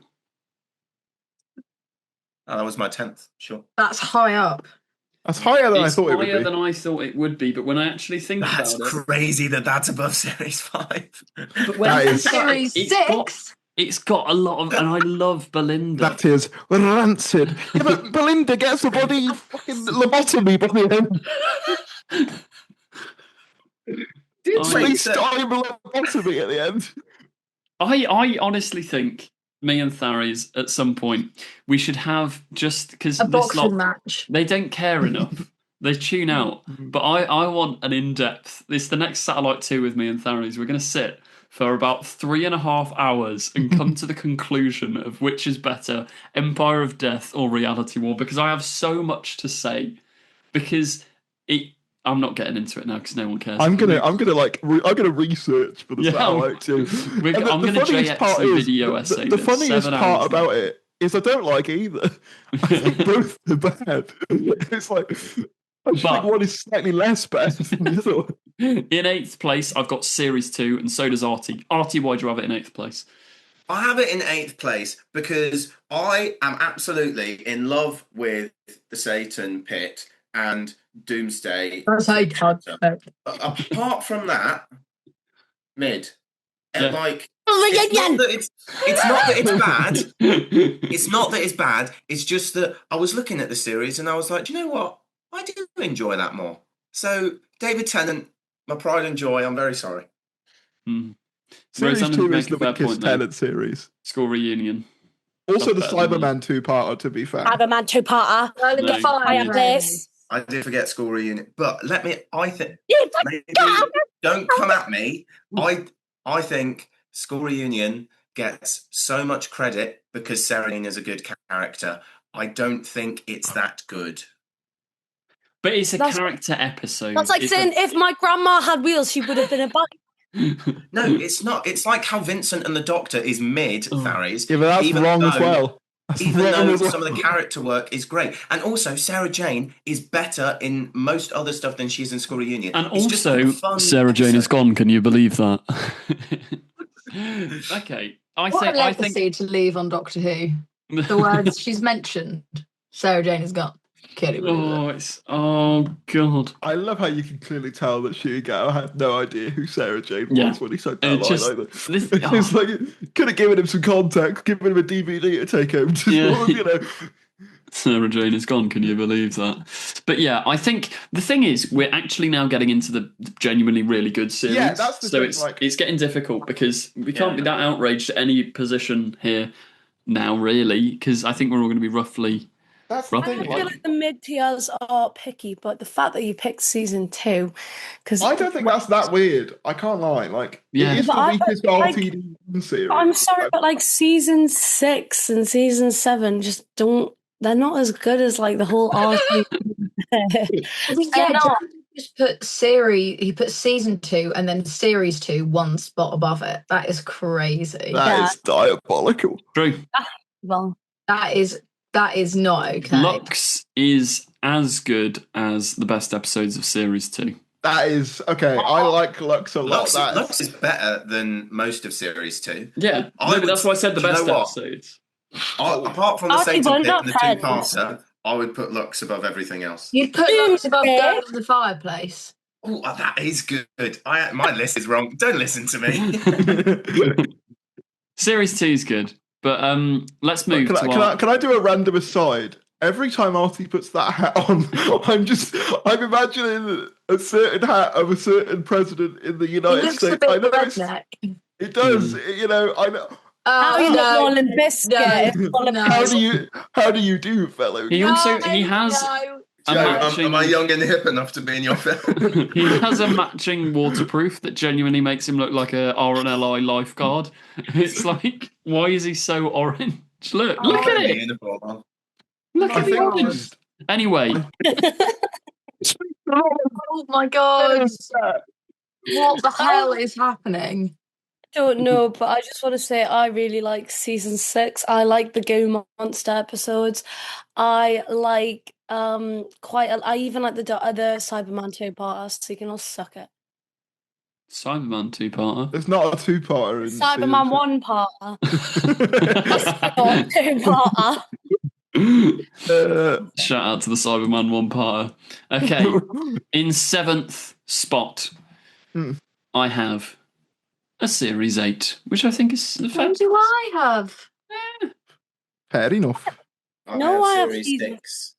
Oh, I have season 7. We're high up in the list. You can drop the attitude of these. It is above David Tennant, and for that I should get credit. That's true. Saris? Maybe when you take your MAGA hat off. It's not MAGA, it's RNLI. What's RLNI? The lifeguards, coast guards, when they come in their little boats. Batman has done inevitable damage to brightly coloured cats. Because now you just look at them and you think, yeah. I'm a lifeguard, I'm a lighthouse keeper in like a Scooby-Doo fan film. Yeah. Why did you say fan? You could just like a Scooby-Doo episode rather than a Scooby-Doo fan film. No, because like the lighthouse keeper should be old, but fan films are made by young people. Okay, Saris. 7th place, I put Series 2. So one above. You guys are all wrong. I put the 60th is about as close as RTD2 gets to RTD1 quality, but it's still worse than the worst RTD1 thing. That makes sense. Like it's just outside of like Series 2 level, but it's like the closest we get to, in my opinion. Like that's the Russell I remember, not whatever that was. Okay, so we'll do a little bit quick fire for the next couple till we get to the top 3 because we're going to be regurgitating episodes that we've all spoken about. Okay. So, in 6th place now, I have Series 9 because it is a mixed bag. The best bits. You have it as well? Yeah. Icon. Because you've got Face the Raven, Heaven Sent. Those are like perfect episodes. They're so good. Sure, you've got Bloody episode. Banger. And it's all 2-parters. I love 2-parters. Yeah. Then you have a shielder. Yeah, that's the thing. You've got your ups, your downs. Can't go towards the top, but it is there. It's solid. The Zygon Invasion. Oh. It's good. I could watch that. I forgot that was in Series 9. I'm Sent Bonnie. as well, obviously. She shoots the plane. She shoots the plane. I love the whole scene with the TV and that. Because I hate it when people are like, "Oh, it's only good for the speech." I love that as a two-parter. I think it's such a fun little two-parter. I really enjoy it. I also really like Under the Lake as well. I think that's so do I. That was really good. Oh god. Well, I hate Before the Flood. I think that's boring. What's but the first part? What? What's part one? Under the Before Lake. the Flood. Yeah. Under the Lake. The first part is okay. The second part, nah. I like both of them. You look like you're under a lake right now. You look like Oh, okay. Elise, what did you have? I've just switched it around and I've put series 5. I've swapped my 5 and 6 and I've put series 5 instead. But it's still, it's just missed out on the top 5. I really enjoy series 5. I will accept your treason. I'll put the 60th. Oh, yeah, 60th. That's surprisingly I'm sorry, high. I waited. It was like Wild Blue Yonder is like the best legacy sequel ever. It's I just got more of what I wanted. Can you take your lifeguard out? It's quite distracting. Whoa! He's got a life preserver. I feel like I'm looking at a traffic cone. When it starts raining, I'll be laughing. You know in Diary of Wimpy Kid when he's got the big sort of yellow coat and he's like, "Oh no, they're going to be put in the hole." That's what that. Okay, so 60th, I'd say is slightly higher than. No, but Wild Blue Yonder, it meant so much. It's a better sequel to Midnight than that is the Midnight such an sequel. Old Woman hat. That's. You look like an extra from Downton. Like you'd be having tea in the background. Tharies, what did you pick? Put at number 6. I put series 10, which now you might look at me with that look, but that's just out of my top 5. So be fair, I've been nice. It deserves top 5. Yeah, well, series 5 didn't deserve the fucking travesty of a position. Yes, it did. It did not. I was comparatively nice to series 10. It's my favourite Capaldi series. It almost makes it to the top 5. And to be fair, on a different day, I probably would have swapped 5 and 6 around. But I hate you.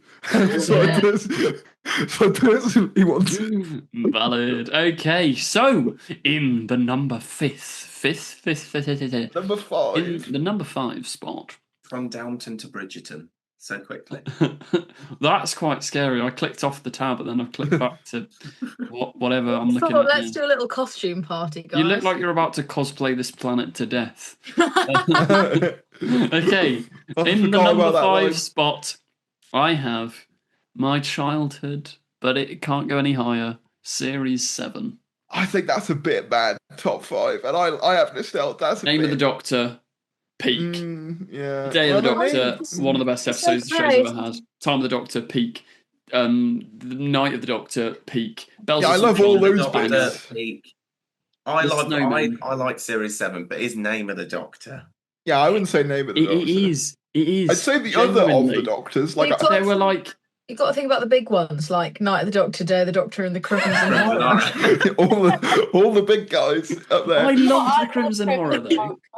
I've just watched it too many times. It's one of those that for some reason I've always gone back and rewatched. I've actually great lunch episode. Watched it to death. Yeah, I feel like it's one of those episodes that I remember being in school and my friend recreated the Mr. Swede battering thing. I remember Artie in school. Shout out to Shantai. She came in and was like, "Oh my god, there's a character called Artie," and it was like, for once. Your name, you had street cred. It was like there's a kid called Artie in Doctor Who, and he's a boy. It's like he's a boy. Until that point, the only other people called Artie I'd met were women. Yeah, I've never met a female Artie. Isn't it like it's like a Japanese female name normally? Is it? Apparently so. Well, let us know in the comments. But I'm not guessing. That's what I've been told. I could Let us know be wrong. in the comments, guys. Is Joe being racist? Let's find out. Should Joe be cancelled? Okay. Same bad time. Come back next week to find out. Oh, sorry, we won't be here next week. I've got a birthday party. I put series 5. Stop it. As your what, number 6? Sorry, what were you saying? As my number 5. What was? Oh, yes. Series 5. 5. I will respect it because it's in your top 5. I will respect it. I told you we would get on. It should be higher in the top 5, but I will Rosanna, accept. what's yours? I mean, with that finale, don't tempt me, Ferris. Yeah, fair play. What did you say, Series 8? Yeah. I love season 8. Like, I really love Clara. I used to hate her, but I really just, like, the older I get, the more I love her. The whole Danny Pink stuff. I think it's so well acted. And I like that I'm a good man. And Flatliner. That's Flatline. That's a good episode. It is good. I also, here's my controversial take. I think, at least, it's probably the nostalgia talking, but I think Clara in Series 7 is my favourite Clara. Oh, yeah, I prefer Series 7? Series 7, Clara! Everyone always whines about it, but it's great. 2 days squashed into the space of one. No, because she doesn't have a personality. She's a mystery box and no, she does. No. Get off Tumblr. Get off Tumblr and get in the real world. Think about Victoria's Joe loves the idea of a mystery wrapped in an enigma, wrapped in a skirt that's just a little bit too tight. Don't fault him on that. Is that what you look for when you're casting the fan film? Sorry. You guys also need to think about, like, Victorian Clara. Victorian Clara. I think about Victorian Clara a bit more than necessary. What is Joe doing? Why is he on the floor? You mentioned Victorian Clara, and he's Harry says something. 2 minutes. Give him 2 minutes. Oh, and we're back. You completely missed that, but I don't think I want to know what happened. Can you please make a super cut of all of the just saying words to try and cut? It's a bonus episode for the members. I might start adding them to a timeline so they're just like on their own thing. I think no. I haven't. Okay, why have you still got that mask on? Sorry, Catwoman, go ahead. Just really like trying to dull my sparkle, guys. Leopard woman. I'm going to say one that I don't think has been mentioned yet, but Series 3 is my number 5. Why is it that low? In the top 5, I love Series 3. I think there are quite a few duds. Like, the second half of the series is very good. 42 is shit. I think it deserves higher. Yeah, but at least like 42. That's a repopulation episode. I like 42 as an episode, even if it didn't have Chris from Mortley Road in it. But Chris from Mortley... I hate 42. I can't watch it. But Rosanna, you've got to have a look at the iPad. We're not repopulating any islands. The Chibnall curse began. So but there's a countdown. In number 4. Oh, wait, hang on, I haven't done my number 5. I just realised. It's one we've done already, though, so I'll be quick. It's Series 6 is my number 5. Yeah, wrong. I put it in my top 5. Okay, in number 4, we're going to do this quick fire so that we can discuss the top 3 in an interesting manner. I have put Series 3, which surprised me slightly. I put Season 3. 10. I'm not happy, but I'll allow it. It was higher, but the podcast talked me out of it being higher. Peer pressured. You stand up on your own 2 feet and not just off the rest of us. I did have an opinion once, one day, but I got told it was wrong, so I just shuffled my head. I was convinced by the compelling arguments of Barry's and Rosanna. I thought yours was shit. I am pretty compelling, to be fair. What have I done there? I am pretty compelling, to be fair. Number 4. I love the way he'll drop a comment in not just on the podcast, and he'll drop a little comment and then he goes, he holds it for about 7 seconds. Number 4. Barry's, get on with it, man! Series 3 and number 4. Fair enough. Rosanna, what did you put in number 4? Season 3, but also Season 3, it does deserve more love. It's just like episodes like 42 and...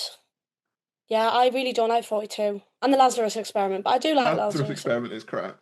Valid. I do like series 3. I just feel like it's got such a slow start.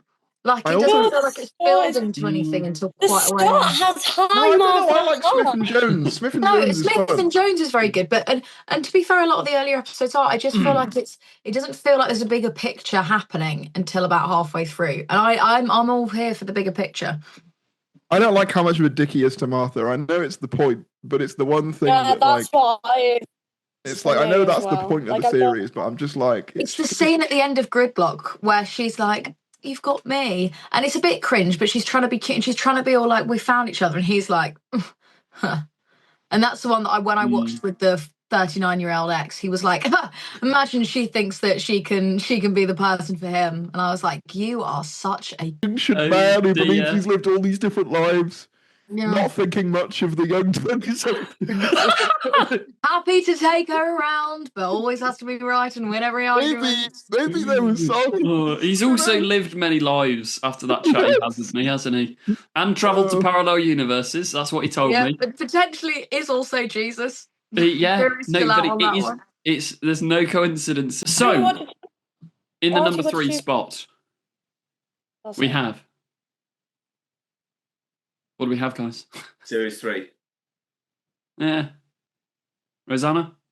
Season 1? No. Season 1. No. Yeah. No. That's crazy. Number 3. Joe's going to say Series 4. Joe's going to say Series 4. Hang on, I didn't do my episode 4. Well, do it now or forever hold your peace. Series 2. Let's go back to the... Go on. Too high. Okay. I'm going to decide live because this is really difficult for me. Okay, it's also really difficult for the viewers that are having to listen to like a 2-hour podcast. So my mind's telling me no. After just repeatedly saying, but my body. But my body. My body is telling me that I am going to have to be fair here. And I am going to have to remove personal preference and think of objective quality as well. Get on with it. And I'm going to put Series 10 in 3rd place. We got it dethroned. But as I said at the start of the podcast... It feels like when Germany loses the World Cup. As I said at the start of the podcast, the top 3 are basically on par. Yeah, but I'd say... No, they're not. You've ranked them. You think Series 10 is rubbish, mate? That's not actually what my list says. When Elise said when Germany lost, I genuinely thought you were going to say the World War. And I just had a picture in my head. No, I was quite pleased when Germany won the World War. I'd imagine if I had been there, I think I probably would have been quite pleasantly surprised. What, if they'd won the World War? Yeah, but, the World Cup... You'd have been pleasantly surprised if Germany won the war. Is that what you just said? No. That's what you just said. Twice. No. Now they'll see the real you. I was just saying, it's like, when Joe's put Series 10 there, it's like when Germany loses the World Cup. Because it's like you go, oh, well, I wasn't that invested. My team haven't won, but the team I really didn't want to win, they've lost. Jill makes the victory speech and Elise is there like, nuts. Did I say what I meant lost, guys? The reason I said war, though, is because I was, that picture of the soldiers that all have the paper that says Hitler defeated.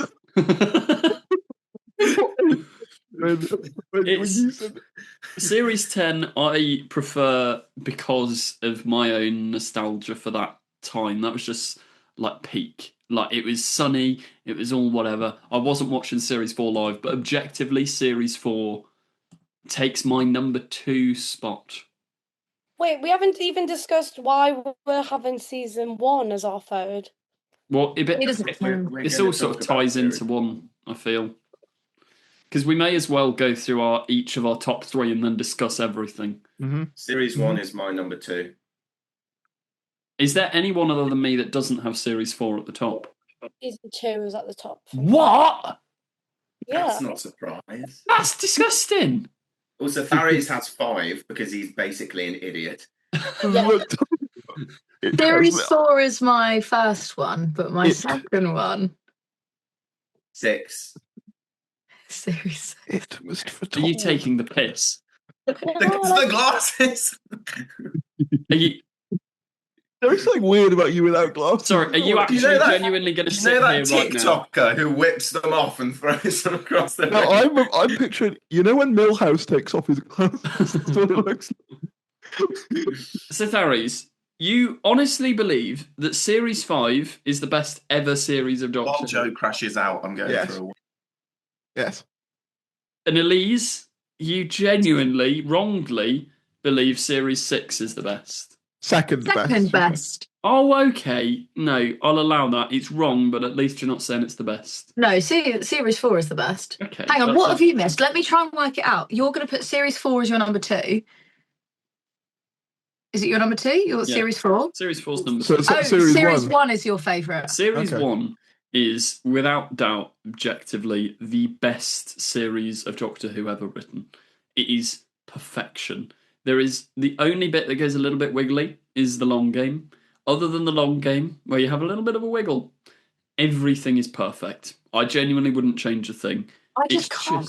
It's quite emotionally hard, though, to go, this one series that came out 21 years ago is the best it's ever been. I just can't personally, allow myself. Here's why you're wrong.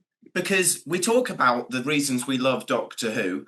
We love to watch it at lunchtime. Series 1 bangers for lunchtime do not come anywhere close to the lunchtime bangers from Series 4. We loved when they break the mould. You've got Midnight in Series 4. You've got Turn Left in Series 4. We love the specials. Yeah. Here's the thing, though. Series 1 created the mould so that Series 4 could break it. Yeah, and I also feel like... No, it didn't. I don't have nostalgia. The person who thinks all the time has nothing to think about. Don't you be young and hip and clock him. No, that is not the case. Series 1 is like Monster of the Week. It is like Buffy the Vampire Slayer and 100 American other TV shows just done better because we're British. It did not create a mould. It put Doctor Who into a fantastic mould. Series 4 perfected it. Oh, I'm sorry. So you're not saying that Dalek didn't write the foundation of the entire conflict for the Doctor in the revived series in that one condensed 45-minute masterpiece. It's not as good as Midnight. But I also like the long game is really... It's not as good as... The long game is not that bad. It's just fine. It's just compared to everything else in Series 1, because Series 1 is so good. Long game looks a bit worse. For me, with Season 1, I don't have the nostalgia for it, and on top of that, I really hate the blurry camera, and I feel like the TARDIS set looks really janky. I like the aesthetic, though. It's... No, and I prefer David Tennant to Christopher Eccleston. I feel like I prefer the softer side of David Tennant, so that's why it's higher. The thing is, though, they're like... I struggle to compare the two because they're so different. They're both great at different things. I also think their character arc, they're intrinsically tied to each other. Yeah. Like, Tennant wouldn't be the way Tennant is without Eccleston being the way he is. I like the fact that he's more developed. I don't think it's a failure of development from the Ninth Doctor so much as it is intentional character stuff. There's also something... Series 4 being better. There's something beautiful as well about the fact that Eccleston... Because I am almost glad he didn't carry on, because he just gets a perfect wodge of television. It's just perfect. Yeah. You can watch it and end there. You don't have to carry on. Era. Yeah. Just, in spite of Big Finish trying to put 5,000 stories in between each episode. I shout out to Rory Stock. I've been listening to some Big Finish recently because I'm going on Rory's podcast. It's quite good. What's Rory's podcast called?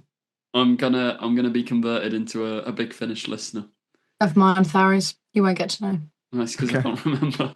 Wait, I saw this on Facebook. I'm a good person. I remember things. I just think, personally, the most I've ever, because I rewatched Doctor Who as I watched all the way through, skipping the odd episode about once a year, and every year when I get to series 4, that is the most I love Doctor Who. That's the point where I am the most attached to the show.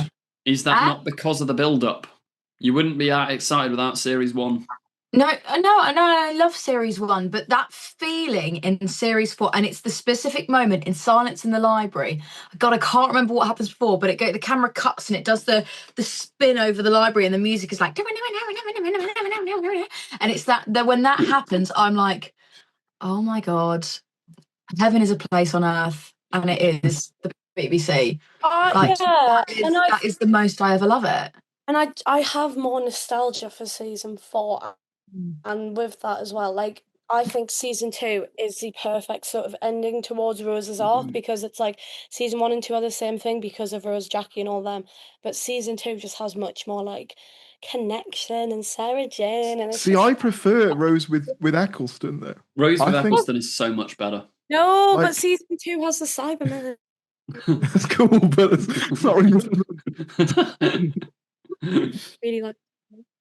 I would say I've put series 4 above series 1, but you've got to give Eccleston his props, because the thing is, absolutely, like the thing is, he's so different compared to every other Doctor, either before or since him. He's such like a unique proposition. Like the idea of bringing New Who back and going, it's a northern bloke in a jacket who like is really depressed.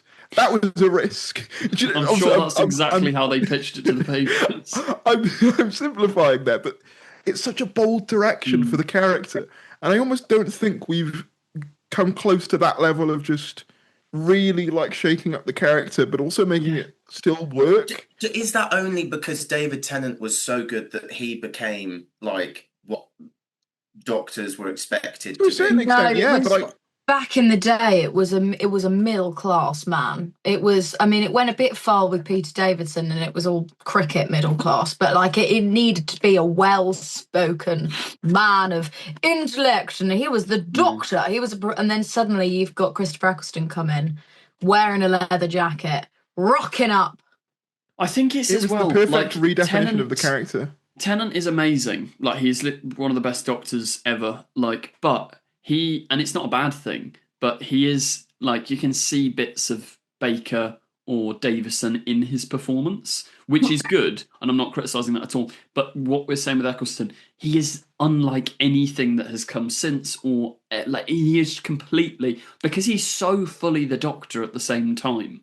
Like Jodie and Ncuti, as much as I still love them as the Doctor, they don't quite master that I don't know what it is. He's just perfect. There's a special oomph. There's a special aura, and it's hard to really describe. But it's the plot as well of like the Time War happening, and then the Daleks coming back, and then the load of Daleks, and the fact that he dies taking down the Daleks, and he's saving Rose, and it is just. We need another Eccleston for the modern age. Yeah. And that's what I thought, what I hoped Ncuti was going to be. When I saw that they cast him, and I saw that he was Eric in Sex Education, I'm like, okay, he could bring a really different flavour to this character that we've never seen before. And I think he tries, but I just don't think it's quite there to... Obviously, I know you don't agree, but I do think that when he says certain things, obviously, what I'm saying is they're things only his Doctor would say. Yeah, like Joy to the World is a prime example of he's actually really good in it. It's weird. When Moffat is writing him, he is much better. And maybe it's the dialogue, but... I guess what I'm trying to say there is like we've had so many quirky, I'm a silly young person Doctor. And I think, I'm not saying it's necessarily the young thing that's the thing that needs changing, but just that archetype of Doctor. It's just, we've never had anything like Eccleston before, and I just think we need something completely, maybe something like an older woman, or something like that, something just... It's why I keep saying someone like Erin Doherty, a new female Doctor. I don't think she's... No, but it's what I was really excited for with Jodie, is a female Doctor is different. They feel different. They are inherently different, and that is good. Outside of the casting, we need that. Outside of the casting, I think one thing Series 1 has that basically no other series has is like the Doctor being mysterious, and like you aren't sure who he is. Like they try and do it in Series 8, but it doesn't work because ultimately he's the person we know. But like the mystery of the Doctor and the sort of the aura of the unknown that Eccleston holds is something they need to try and find. Like in End of the World, where you get that bit where Rose is just like, the ship got inside my head, and you didn't even. That just happened, and like you It's didn't the even bit say with anything. Clive as well, where he's got all the pictures. Who is this man? And it's all And when like, she goes like, "Who are you?" and he just starts talking about the turn of the earth, and I'm like, Eccleston, take me away. Yeah, and then, and even the just TARDIS is yeah, presented, the way it lingers on in the shots and the build. It's yeah. like it The one bit where feels it's in different. like an alleyway at night, and then it pans past it with the Yeah. camera, and then you just hear the ooh, and you're like, oh my, oh, that's Doctor Who And the right there. conflict as well between Eccleston and Rose is perfect because it's when, I mean, I've spoken before about how much I like the Doctor as he's not a good man, or he is a good man, he can be, but he's not always like Father's Day.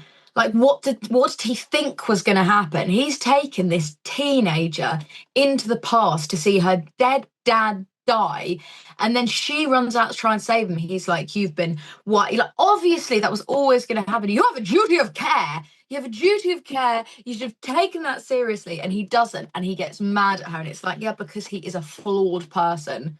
He is not perfect. He's not on this pedestal. He puts himself on that pedestal, and he has to be the one to bring himself off it, and he does. When That's the Rose is thing. talking out the Doctor, shooting the Dalek at the end of Dalek, he's like, "What are you becoming?" This is what I think the new series has struggled with a lot.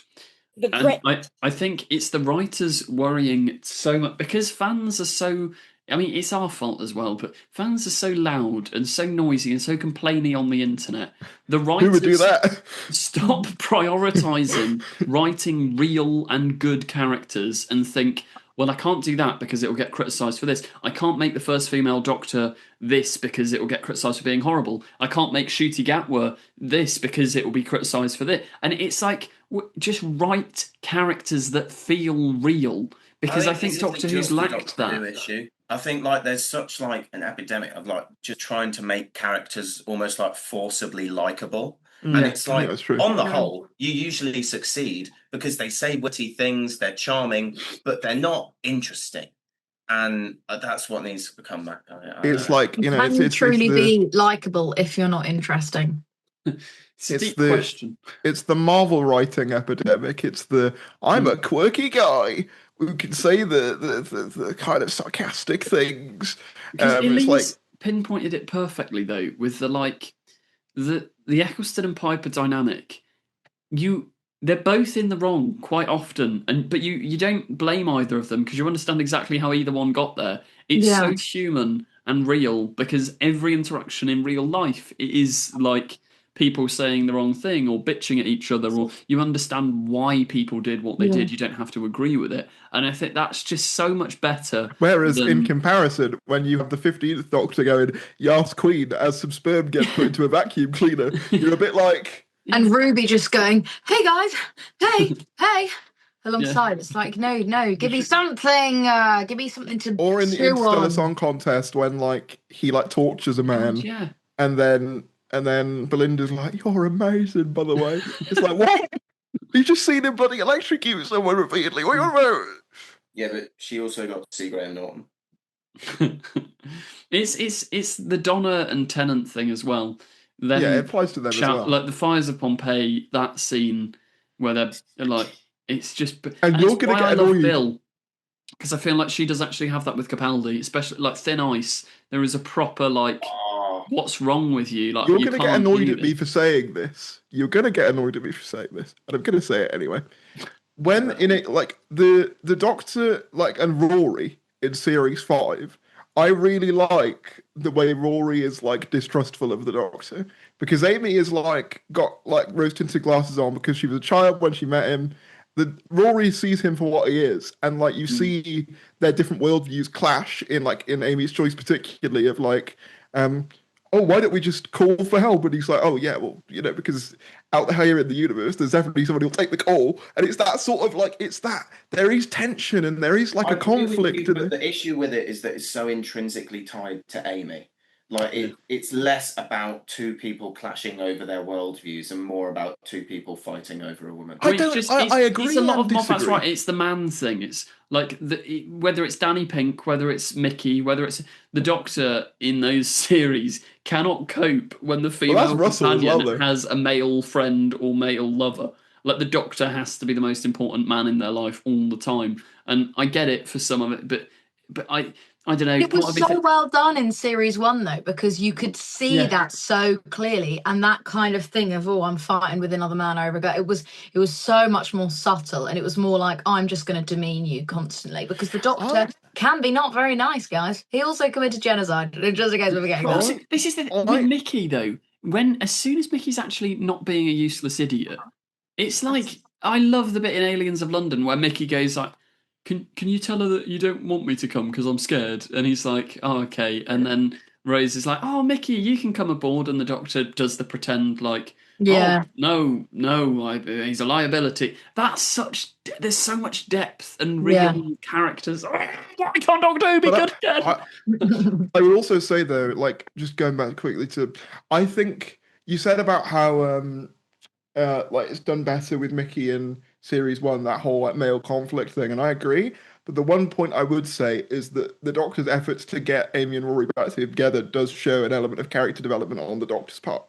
Because if that had been like all the effort it took in a 45-minute episode from which they started divorced and then ended up just married again. We're not talking about Series 7, though, are we, Elise? I didn't put Series 7 that high. So what are you talking about, then? When else did you try to get them back together? I'm talking about Series 5. He goes, Amy tries to come onto him, and then the Doctor's like... and then literally talks about how his dick's bigger than Rory's. That's funny, though. Character development.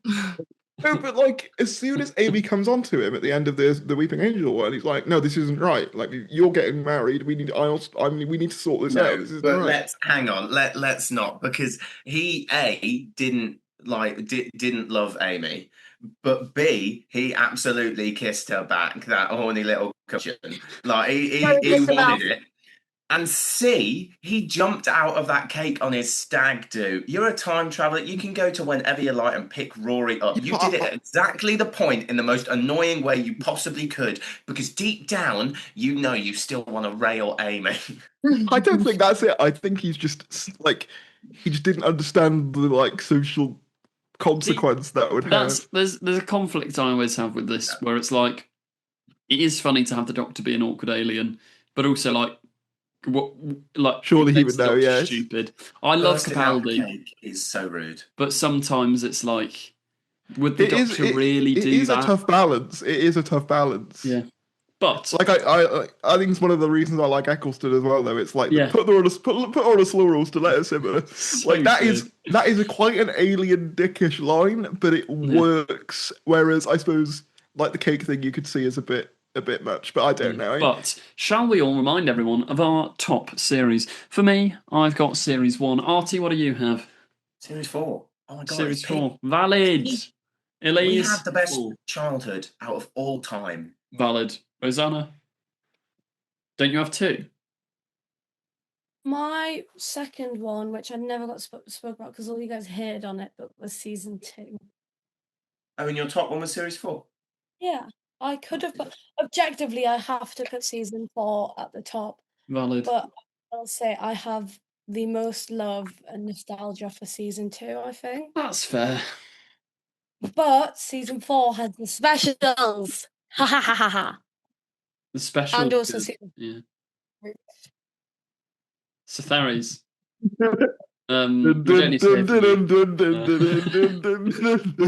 Do you genuinely believe Series 5 is best? The Pandorica takes the universe. Do you actually? Can you look me in the eye, down the barrel of that camera lens right now, and tell me in good faith you believe Series 5 is better than every other series of Doctor Who? Yes. Wild. You like it because Joe's favourite series came third. Do you actually think it's better, or do you like it the most? To be completely fair, I do swap quite a bit between 5 and 4. They are about level for me, to be fair. I think it's just, for me, Series 5 narrowly edges it out because I feel that I have a lot of respect for Series 5 as well, because you've got to consider the fact that that was the first different era of Doctor Who after the Russell era. And it could have completely, flopped. Do you know what I mean? It could have, everyone could have looked at it and gone, this is not David Tennant, this isn't Russell T Davies, I'm never watching it again. But it didn't. It stuck the landing. It created a new Doctor that was almost as popular, in some cases more, depending on, if you're in America, than Tennant was.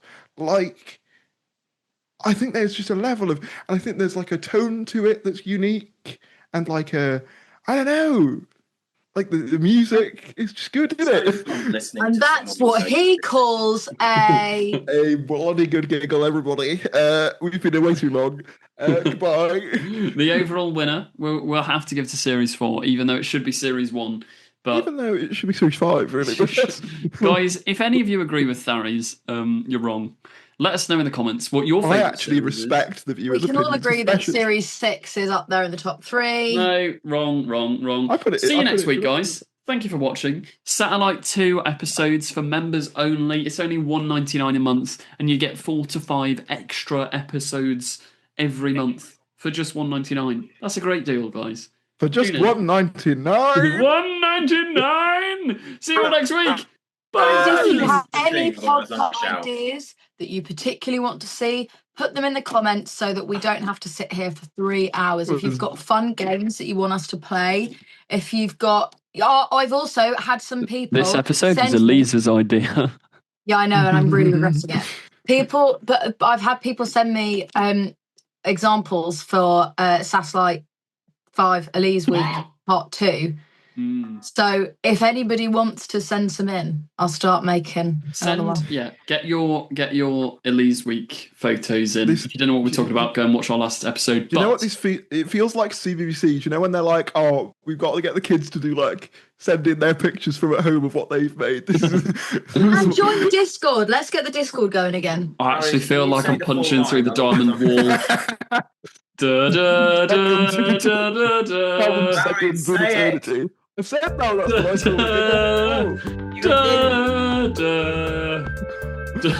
A giggle. See you next week. Rosanna's gone to sleep. Don't forget to click below and subscribe to the official Confused Adipose YouTube channel. I will destroy you.